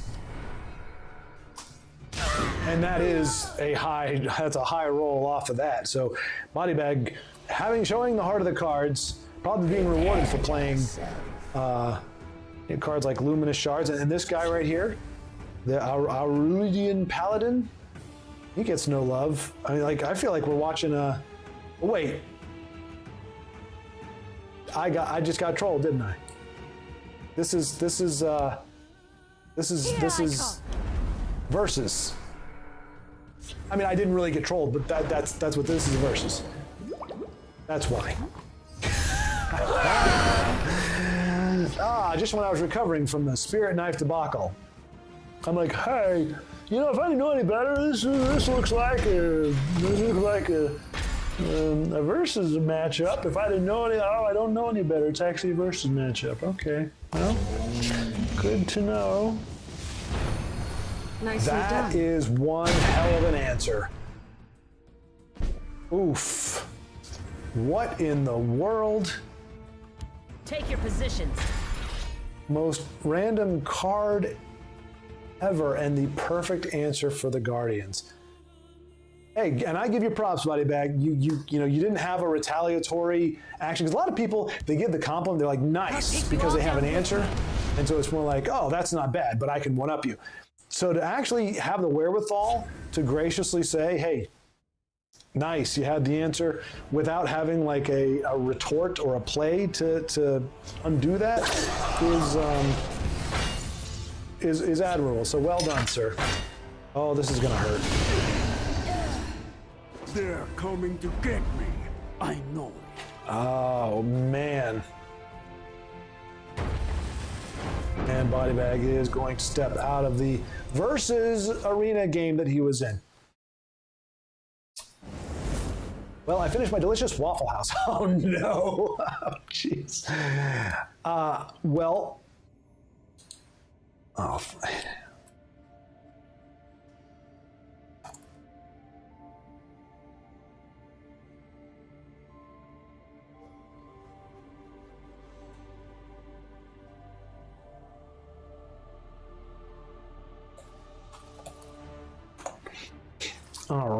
All right, Io, let's see what you got going on here.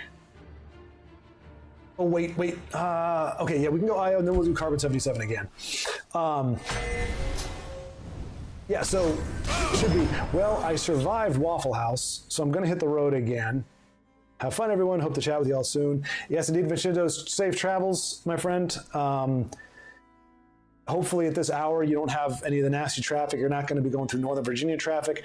I'm guessing at this hour, Atlanta traffic won't be too bad. I don't know which way is worse, like if it's worse going north or south. Obviously, you're headed north, but yeah, smooth journey, sir. Thanks for stopping in.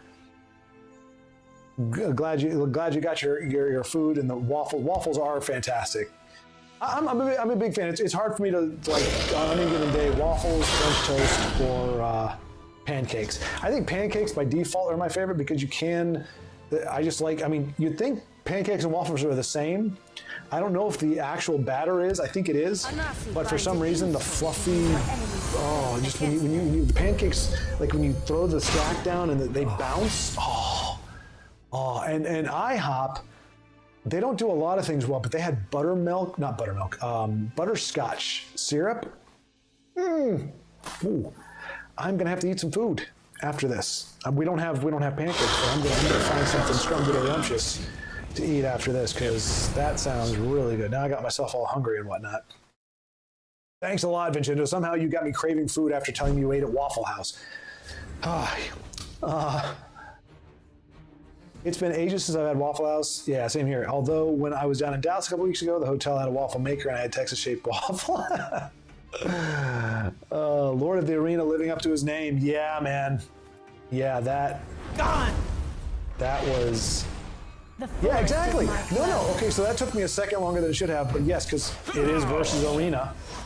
So I was like, oh yeah, Lord of the Arena. Oh, and we got 2 top 10s. Snake. 1, 2, 2, 3, 3, 3 against Eye of the Restless Storm. 120 versus 96, so in the same general vicinity of each other. This should be a match. What a performance! But yeah, Champion of the Arena. It's a bit on the nose for an arena game, but we got to appreciate that. Pancakes are supreme. Yes, there you go. And I'll fight anyone who says otherwise. At last, Honey Badger, we agree on a culinary thing. I think it's good Vincenzo stepped out because I'm almost positive. What is it that mustard? He puts mustard on everything. I'm guessing he would probably even bastardize pancakes by putting mustard. That I could not abide. That would break my heart to think about. Defiling a perfectly good pancake with mustard.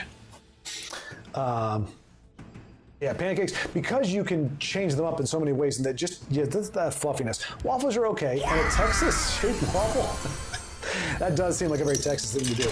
We're gonna have a griddle, and it's gonna be Texas-shaped, because bigger than any other kind of, and it probably was like, what, 16 foot by 6, well, that's not.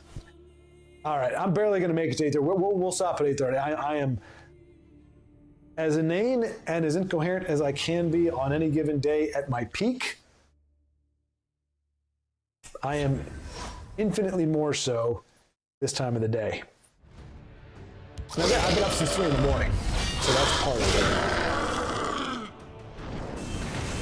Because I do function as a default, I am at my best starting somewhere between 3:30 and 5, and I peaked out and I'm on my downward slope at about 2:30 or 3. That's my on a normal schedule. That's kind of my arc. So, I mean, I understand like it wouldn't be any good for me to do live at 5 in the morning because nobody would be able to watch it. But later at night is harder for me. I'm much like I actually had to do the podcast thing. I shot that pretty much in one take at 4:30 or 5 in the morning because I tried doing it later and my brain I got all twisted and incoherent. Like I said, more so than usual. Let's see. I had this friend when I was a toddler that used to put peanut butter on his pancakes and no syrup. Just dry pancakes, dry peanut. I mean, like it's not repugnant because it's kind of like the McGriddles. Have you had those McDonald's McGriddles? That's kind of what they are. They use pancakes as kind of buns instead of an English muffin. It's like two kind of skinny pancakes. And like I've had just peanut butter sandwiches before. Usually peanut butter and jelly or peanut butter and banana. But sometimes I just do peanut butter with bread. I don't know if you can still call that a sandwich. It seems a little too simplistic for that. So I don't think it's an abomination per se. It doesn't hurt my soul. But if I'm going to indulge in pancakes, I'm going to do it the right way, which is some kind of syrup and a lot of butter and just soft, supple pancakes. Yeah. Also, peanut butter is the best topping for pancakes. Unless it's sourdough pancakes, then it's butter. I don't think I've ever had a sourdough pancake. That's interesting. Drills out with maple syrup and ooh la la. Yeah, I don't think I've had sourdough. I've had sourdough bread, but not sourdough pancakes. That's interesting. It almost seems to fly in the face of pancakery because pancakes are typically, like, they tend towards the sweeter side, right? So a soury, doughy pancake seems like it would be the antithesis of the pancakes we know and love, but it would make sense why you wouldn't put peanut butter on it. But yeah, with maple syrup, and McGriddles, yes, I agree. Best breakfast sandwiches at McDonald's, 100%. Highest calorie count, I think, because it's almost like 2 donuts with, you know, the sausage and stuff in the middle, but it's really freaking good. By the way, typing on the computer at work is so much faster and easier than my phone. Oh, no doubt. Oh, and yeah, exactly. Now I want pancake. Exactly. Like, we've got, like, fortunately, like I think I said, you know, in this phase of the move, I'm actually temporarily living with my mom and stepdad in the apartment until the lease is up at the end of the month. And both of them are great cooks, and so the food is plentiful and amazing.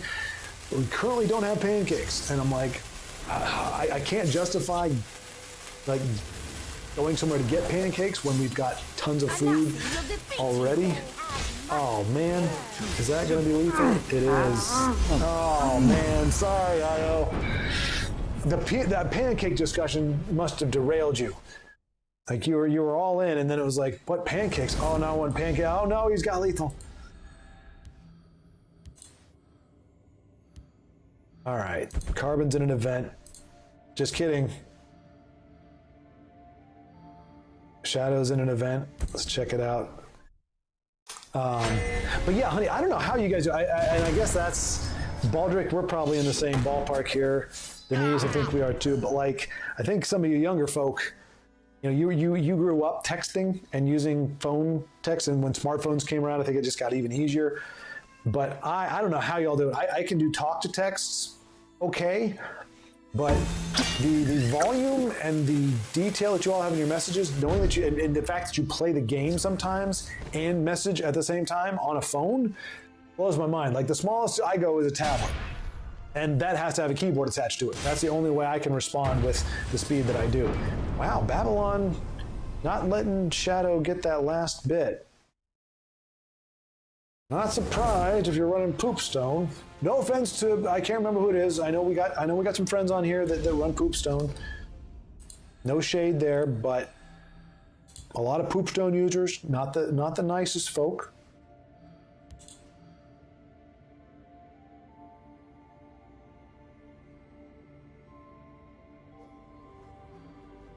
Oh no, that was Shadow. Dang it.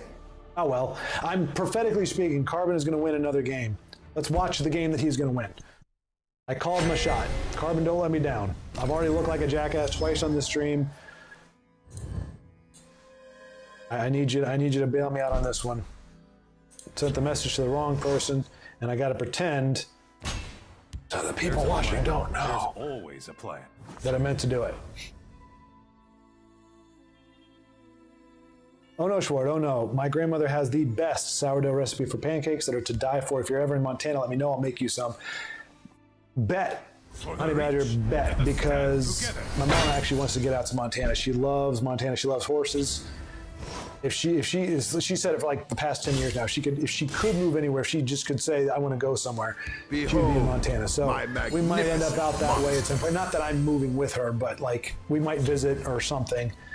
Like that's one part of the country I may have driven through, but I've never actually hung out in. So it may be worth a road trip if they're that good. Because I mean, that's an emphatic from Honey Badger. It's like, oh no, Schwart, oh no.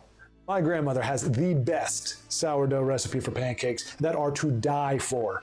If you are ever in Montana, let me know. I'll make you some, or my grandma will make you some, I guess is the phrasing there. Unless, Honey Badger, you are also an apt cook, which I am envious of. That's the thing. Korean dramas, one of the things that chaps my butt. Well, it doesn't chap my butt, but it gets me. Like they've all the guys are awesome cooks, and most of the women aren't good cooks. And I don't think it has anything to do with gender roles or anything like that. It's just, it's like as a guy, I'm like, man, every single time the girl's like, oh wow, you're a great cook. It's like, dang it, I do not have that to offer. I am an atrocious cook. I can make anything worse just by being involved in its preparation. It's almost a gift. It's my mutant power. I haven't really figured out how to use it to great effect. I think I need to befriend an enemy, become his personal chef, and make him suffer. Dang, silencing Luzra. I think that's a pretty low blow there, Andy C. You're silencing a bard. That's all she's got, man. It's her and her big old guitar, and you silence her. Silence the Oreo cookie gal. Silence anything other than the bar. Like, what has she got going for her, if not her music? That is cruel and unusual. Didn't expect that. Yeah, Io. Yeah. Rip top deck for the win. Falinasi Reaver, interesting. Yeah, it's Baldrick called it. Yeah, we're in the same boat. Can't type on the phone. Just doesn't. I mean, I was born in the midst of the technology boom. Like I said, internet hit me when I was about 15. That's when my first friends had America Online.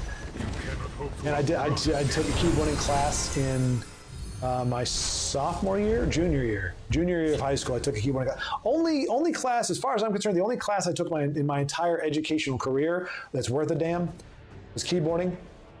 And it didn't make me amazing, but it made, whoopsie. But it made me good enough to keep up with the modern era.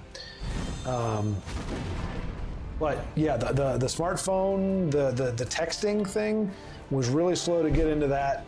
I was still using a pager for a long time, while cell phones were still kind of getting their momentum. Nicely done, Carbon. I called it prophetically. Meant to do it. You saw it here, folks. See, look, I don't actually have to say it. Look. Should I go here? Carbon 77. GG it again. He already thanked me. Bam. Prophetic. Don't mess with me. I know what's going down. Io, GG, my friend. GG. About to close it out. Look at that. Man. It's a gift, folks. And it is very hard to stay as humble as I am with a gift like this. Top deck both of those silences. So lucky can only be mad. Yeah, man. Yeah, that. I am sorry.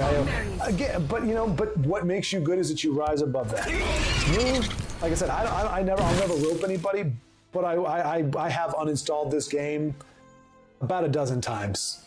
That probably would have been an uninstall for me. And 2 seasons, 2 months, I wouldn't touch the game, and we'll go back. So, to your credit, you handle it with much more grace and poise.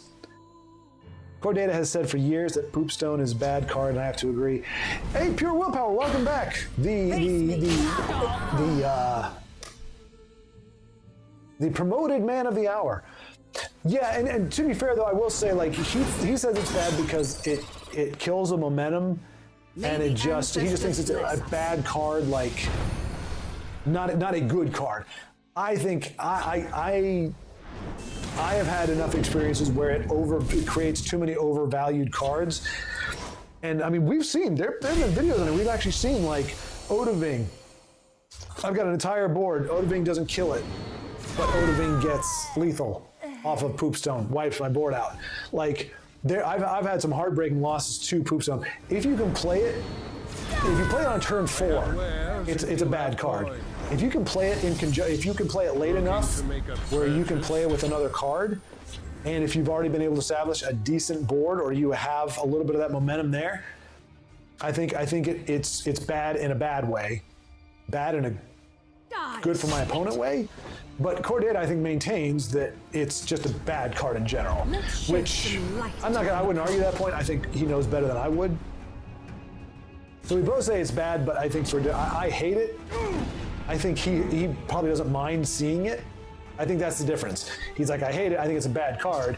But if his opponent plays it, he's like, sweet, like you played a bad card, that's better for me. I see Poopstone played, and I go, oh, suck. Like every turn from now on, my opponent's gonna be throwing cards that could just be absolutely broken, depending on what they roll. I mean, a ward on a creature that shouldn't have a ward? Spirits of Oblivion. And a Supreme Matrimancer for another win! Like, she is just the closer tonight.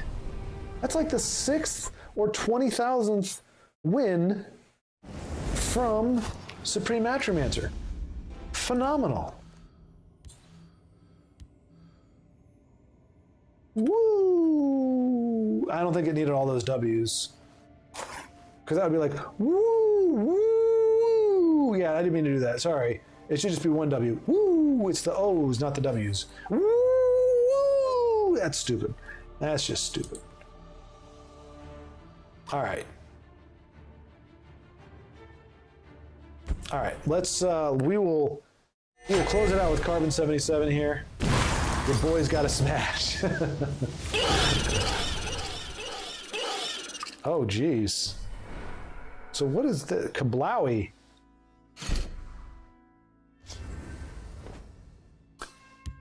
Bad card, don't play that. Oh, there you go. So Body Bag also weighing in on Poopstone being a bad card. Schward could ruin cereal. You laugh. I can. I honestly don't think Alien's overpowered. It's fine, but it shouldn't be the most notorious card in the game. What do you mean by notorious? Like the most played? Like it's ubiquitous. If you're running Scout colors, most people have it in their deck. So maybe that's what you mean, like ubiquitous. It's in everything. It shouldn't be one of those overplayed cards.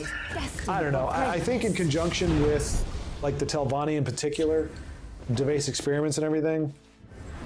I don't know. But you said that overpowered. So if we can acknowledge that it is a little bit overpowered, I can work with that too. Watch yourself now. In any case, it's a part of the game. It's not going to get nerfed anytime soon. Just got to make do. Baldric, there you go. That's the response right there. Officially on my naughty list. Yeah, gotta watch out for Pure Willpower. Warning. Anybody who's, oh gosh, that's a scary sight right there. She can snowball big time, and I mean, luckily for Carbon, he's got that lightning bolt. So I'm almost undoubtedly going to see Firebolt, Lightning Bolt, and we may see Supreme Matrimancer close this one out as well. That would be fitting. But yeah, you know, I could ruin cereal. I think I have. I think I've gotten it too soggy. Left the milk in there too long. or left it in the milk too. Put the cereal in the milk too early, and it got soggy before I could eat it. Yeah, you're not wrong. I could ruin cereal. That said, I do most of the time make a mean bowl of cereal. Like, I'm pretty good with the milk to cereal ratio. I usually choose a bowl that doesn't leak, and it's usually a good size bowl, like an appropriate portion amount. Granted, I have like 3 or 4 of them because I really like cereal, but in theory, it's a good portion. You know, I pour in a way that the milk doesn't splatter everything. Like, I avoid hitting the spoon. I avoid the flakes. You know, the uneven texture of the flakes can really refract the milk all over the place if you're not careful. So I usually find a nice, you know, smooth area, a cleaned off area to pour my milk in so it doesn't spatter. I mean, I've got the form. There's just some times where, you know, the cereal itself is to blame. And why am I talking when Thaden's here dancing? Do it, Thaden. You shake that moneymaker. Shake your moneymaker, Thaden. You looking good, bro. Looking good. Just keep on dancing like you just don't care. But trust me, nobody else does. By the fires of oblivion. Watch yourself. Let's see.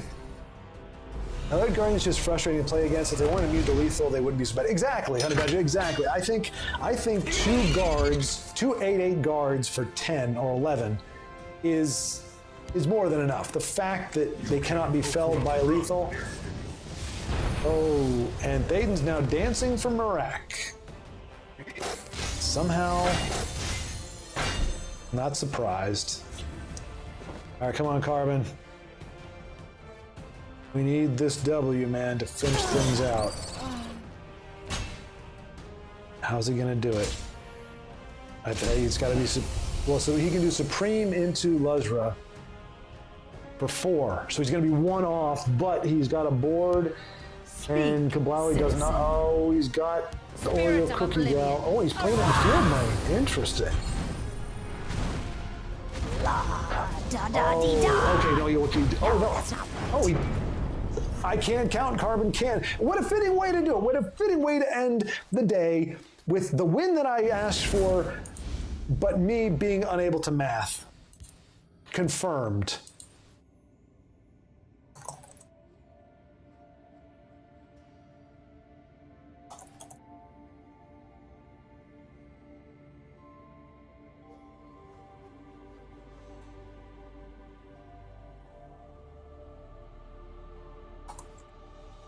Rounds tonight. All right, I will finish up the chat here though. It puts the cereal in the milk or else it gets the hose again. Wait, what? It puts the cereal in the milk or it gets the hose again.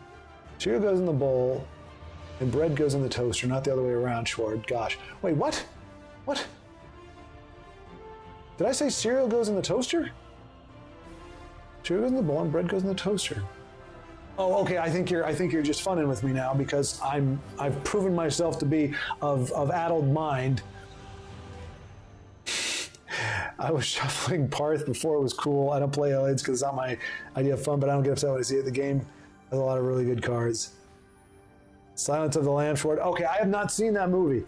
I am not familiar with that reference. Is it? So it puts the cereal in the milk or else it gets the hose again, is from... It made me laugh. Silence of the Lambs isn't a comedy though, is it? It's supposed to be kind of serious, right? The Lambs are silent. It's got Anthony Hopkins in it.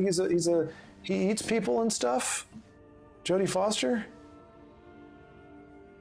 No, Honey Badger, no, don't slander me. Don't slander me, sir. Milk first and then the cereal? What? Come on, what?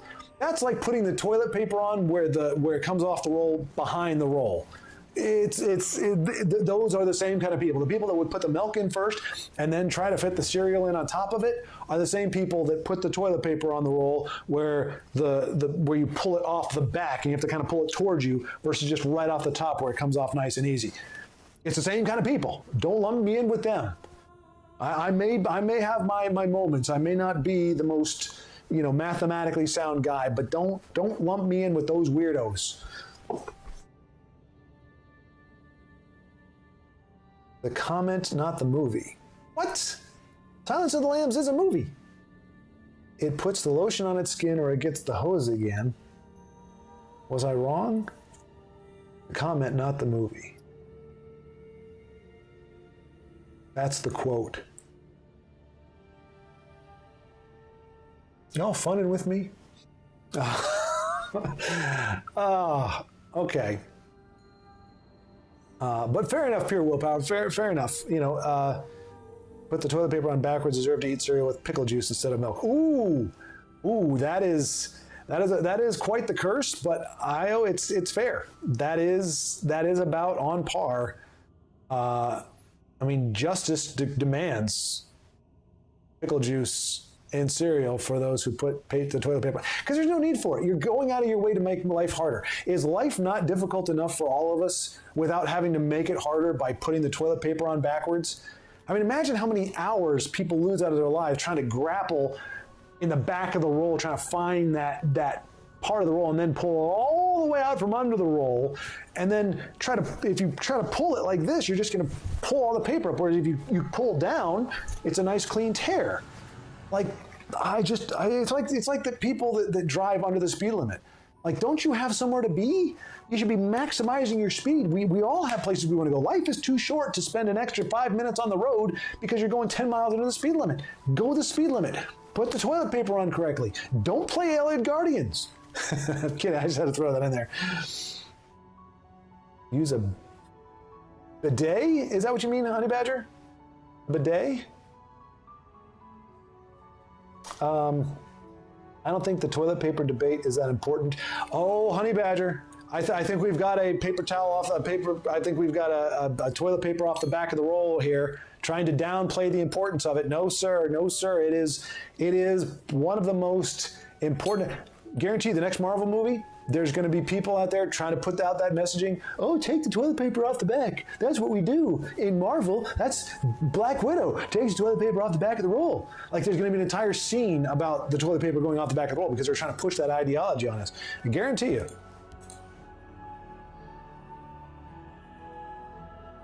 Yes, indeed. Happy to cheer you on, Carbon, and happy to see the win. Oops, I missed. Was it Wind? No, it was Witcher. Witcher said something before vanishing. What did he say? Sorry, I was doing stuff. Quite all right, Witcher. That is how we roll here. We're always doing stuff. Yeah, but I think it's bidet. I think it's BID.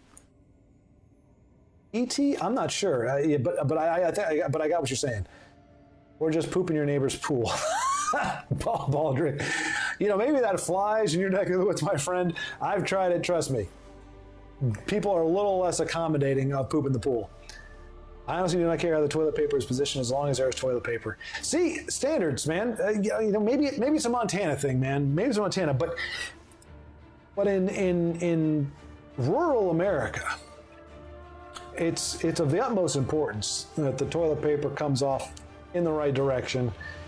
Well, for all the reasons I mentioned, you got the reach around, you got to fish for it, and there's no good way to tear it. You have to use two hands to tear it off, or it doesn't work. You pull it off the front, it's right there, it's right at the front of the roll, and you just yank down really hard and twist, and it comes right off. It's apples and no, it's day and night is what it is. So I'm just gonna say, Honey Badger, if you have been using the back behind the toilet paper method, turn it around, and I think you are going to see your life change significantly for the better. I can guarantee you it won't get worse. That's the Schward guarantee. Yeah, pooping in the pool, as somebody who's lifeguarded for lakes and the Y and several other pools, poop in the pool is the nightmare because just a little bit like that, you have to empty the entire pool. And I'm not complaining. I think that's what you have to do to be sanitary, but it just sucks. You can't just scoop it out and put it in a bucket or something. You've got to empty the pool because it's the whole thing is now infected with fecal matter.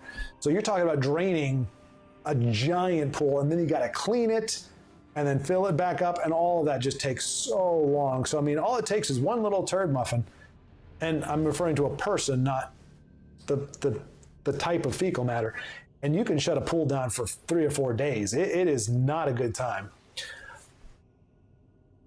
However, I am holding the roll is how it gets placed on the rack thing. See, that's called low effort, my friend. That's low effort. I'm sitting on the toilet in the house that I don't know, looking all around me. Where'd the toilet paper go? It's those little things like that that piss me off. Okay, so Io, you're quoting something.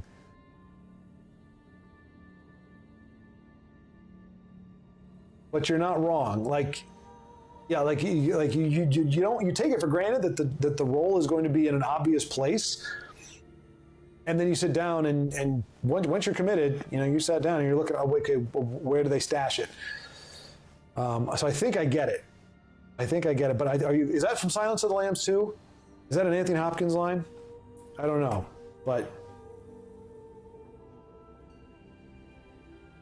yeah. That'll get you.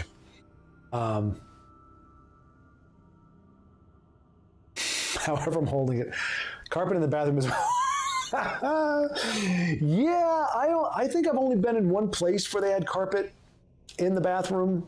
I mean, I have bathroom mats that, I've had bathroom mats that sometimes can kind of be carpety, but they're not actual carpet. But yeah, that just absorbs what goes on in the bathroom. It's not a good mix. Oh, it's a song. I shared the link. Where's the link?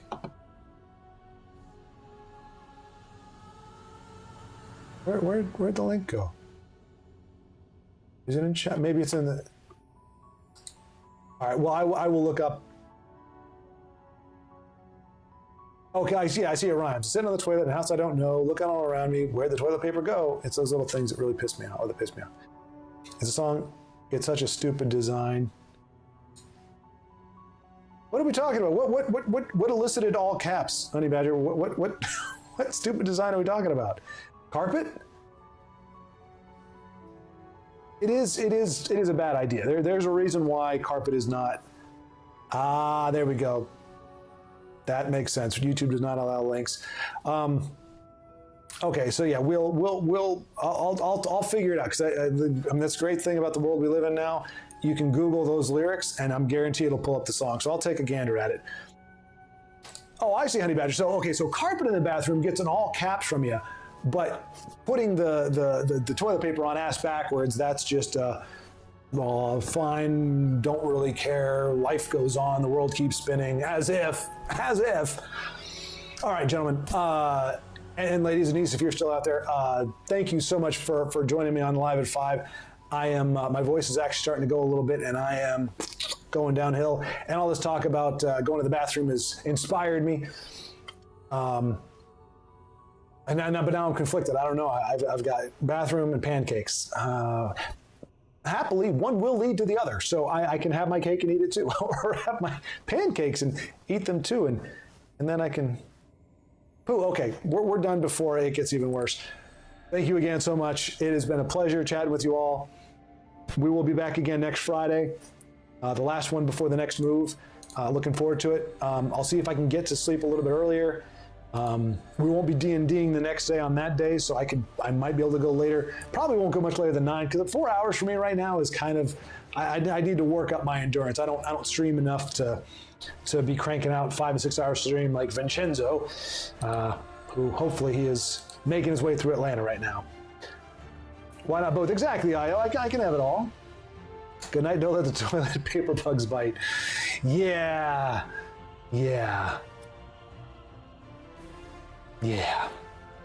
Later.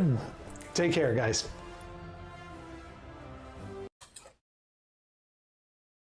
I say that, and then it's like I'm walking. You say goodbye, but you're still walking out the door with the people.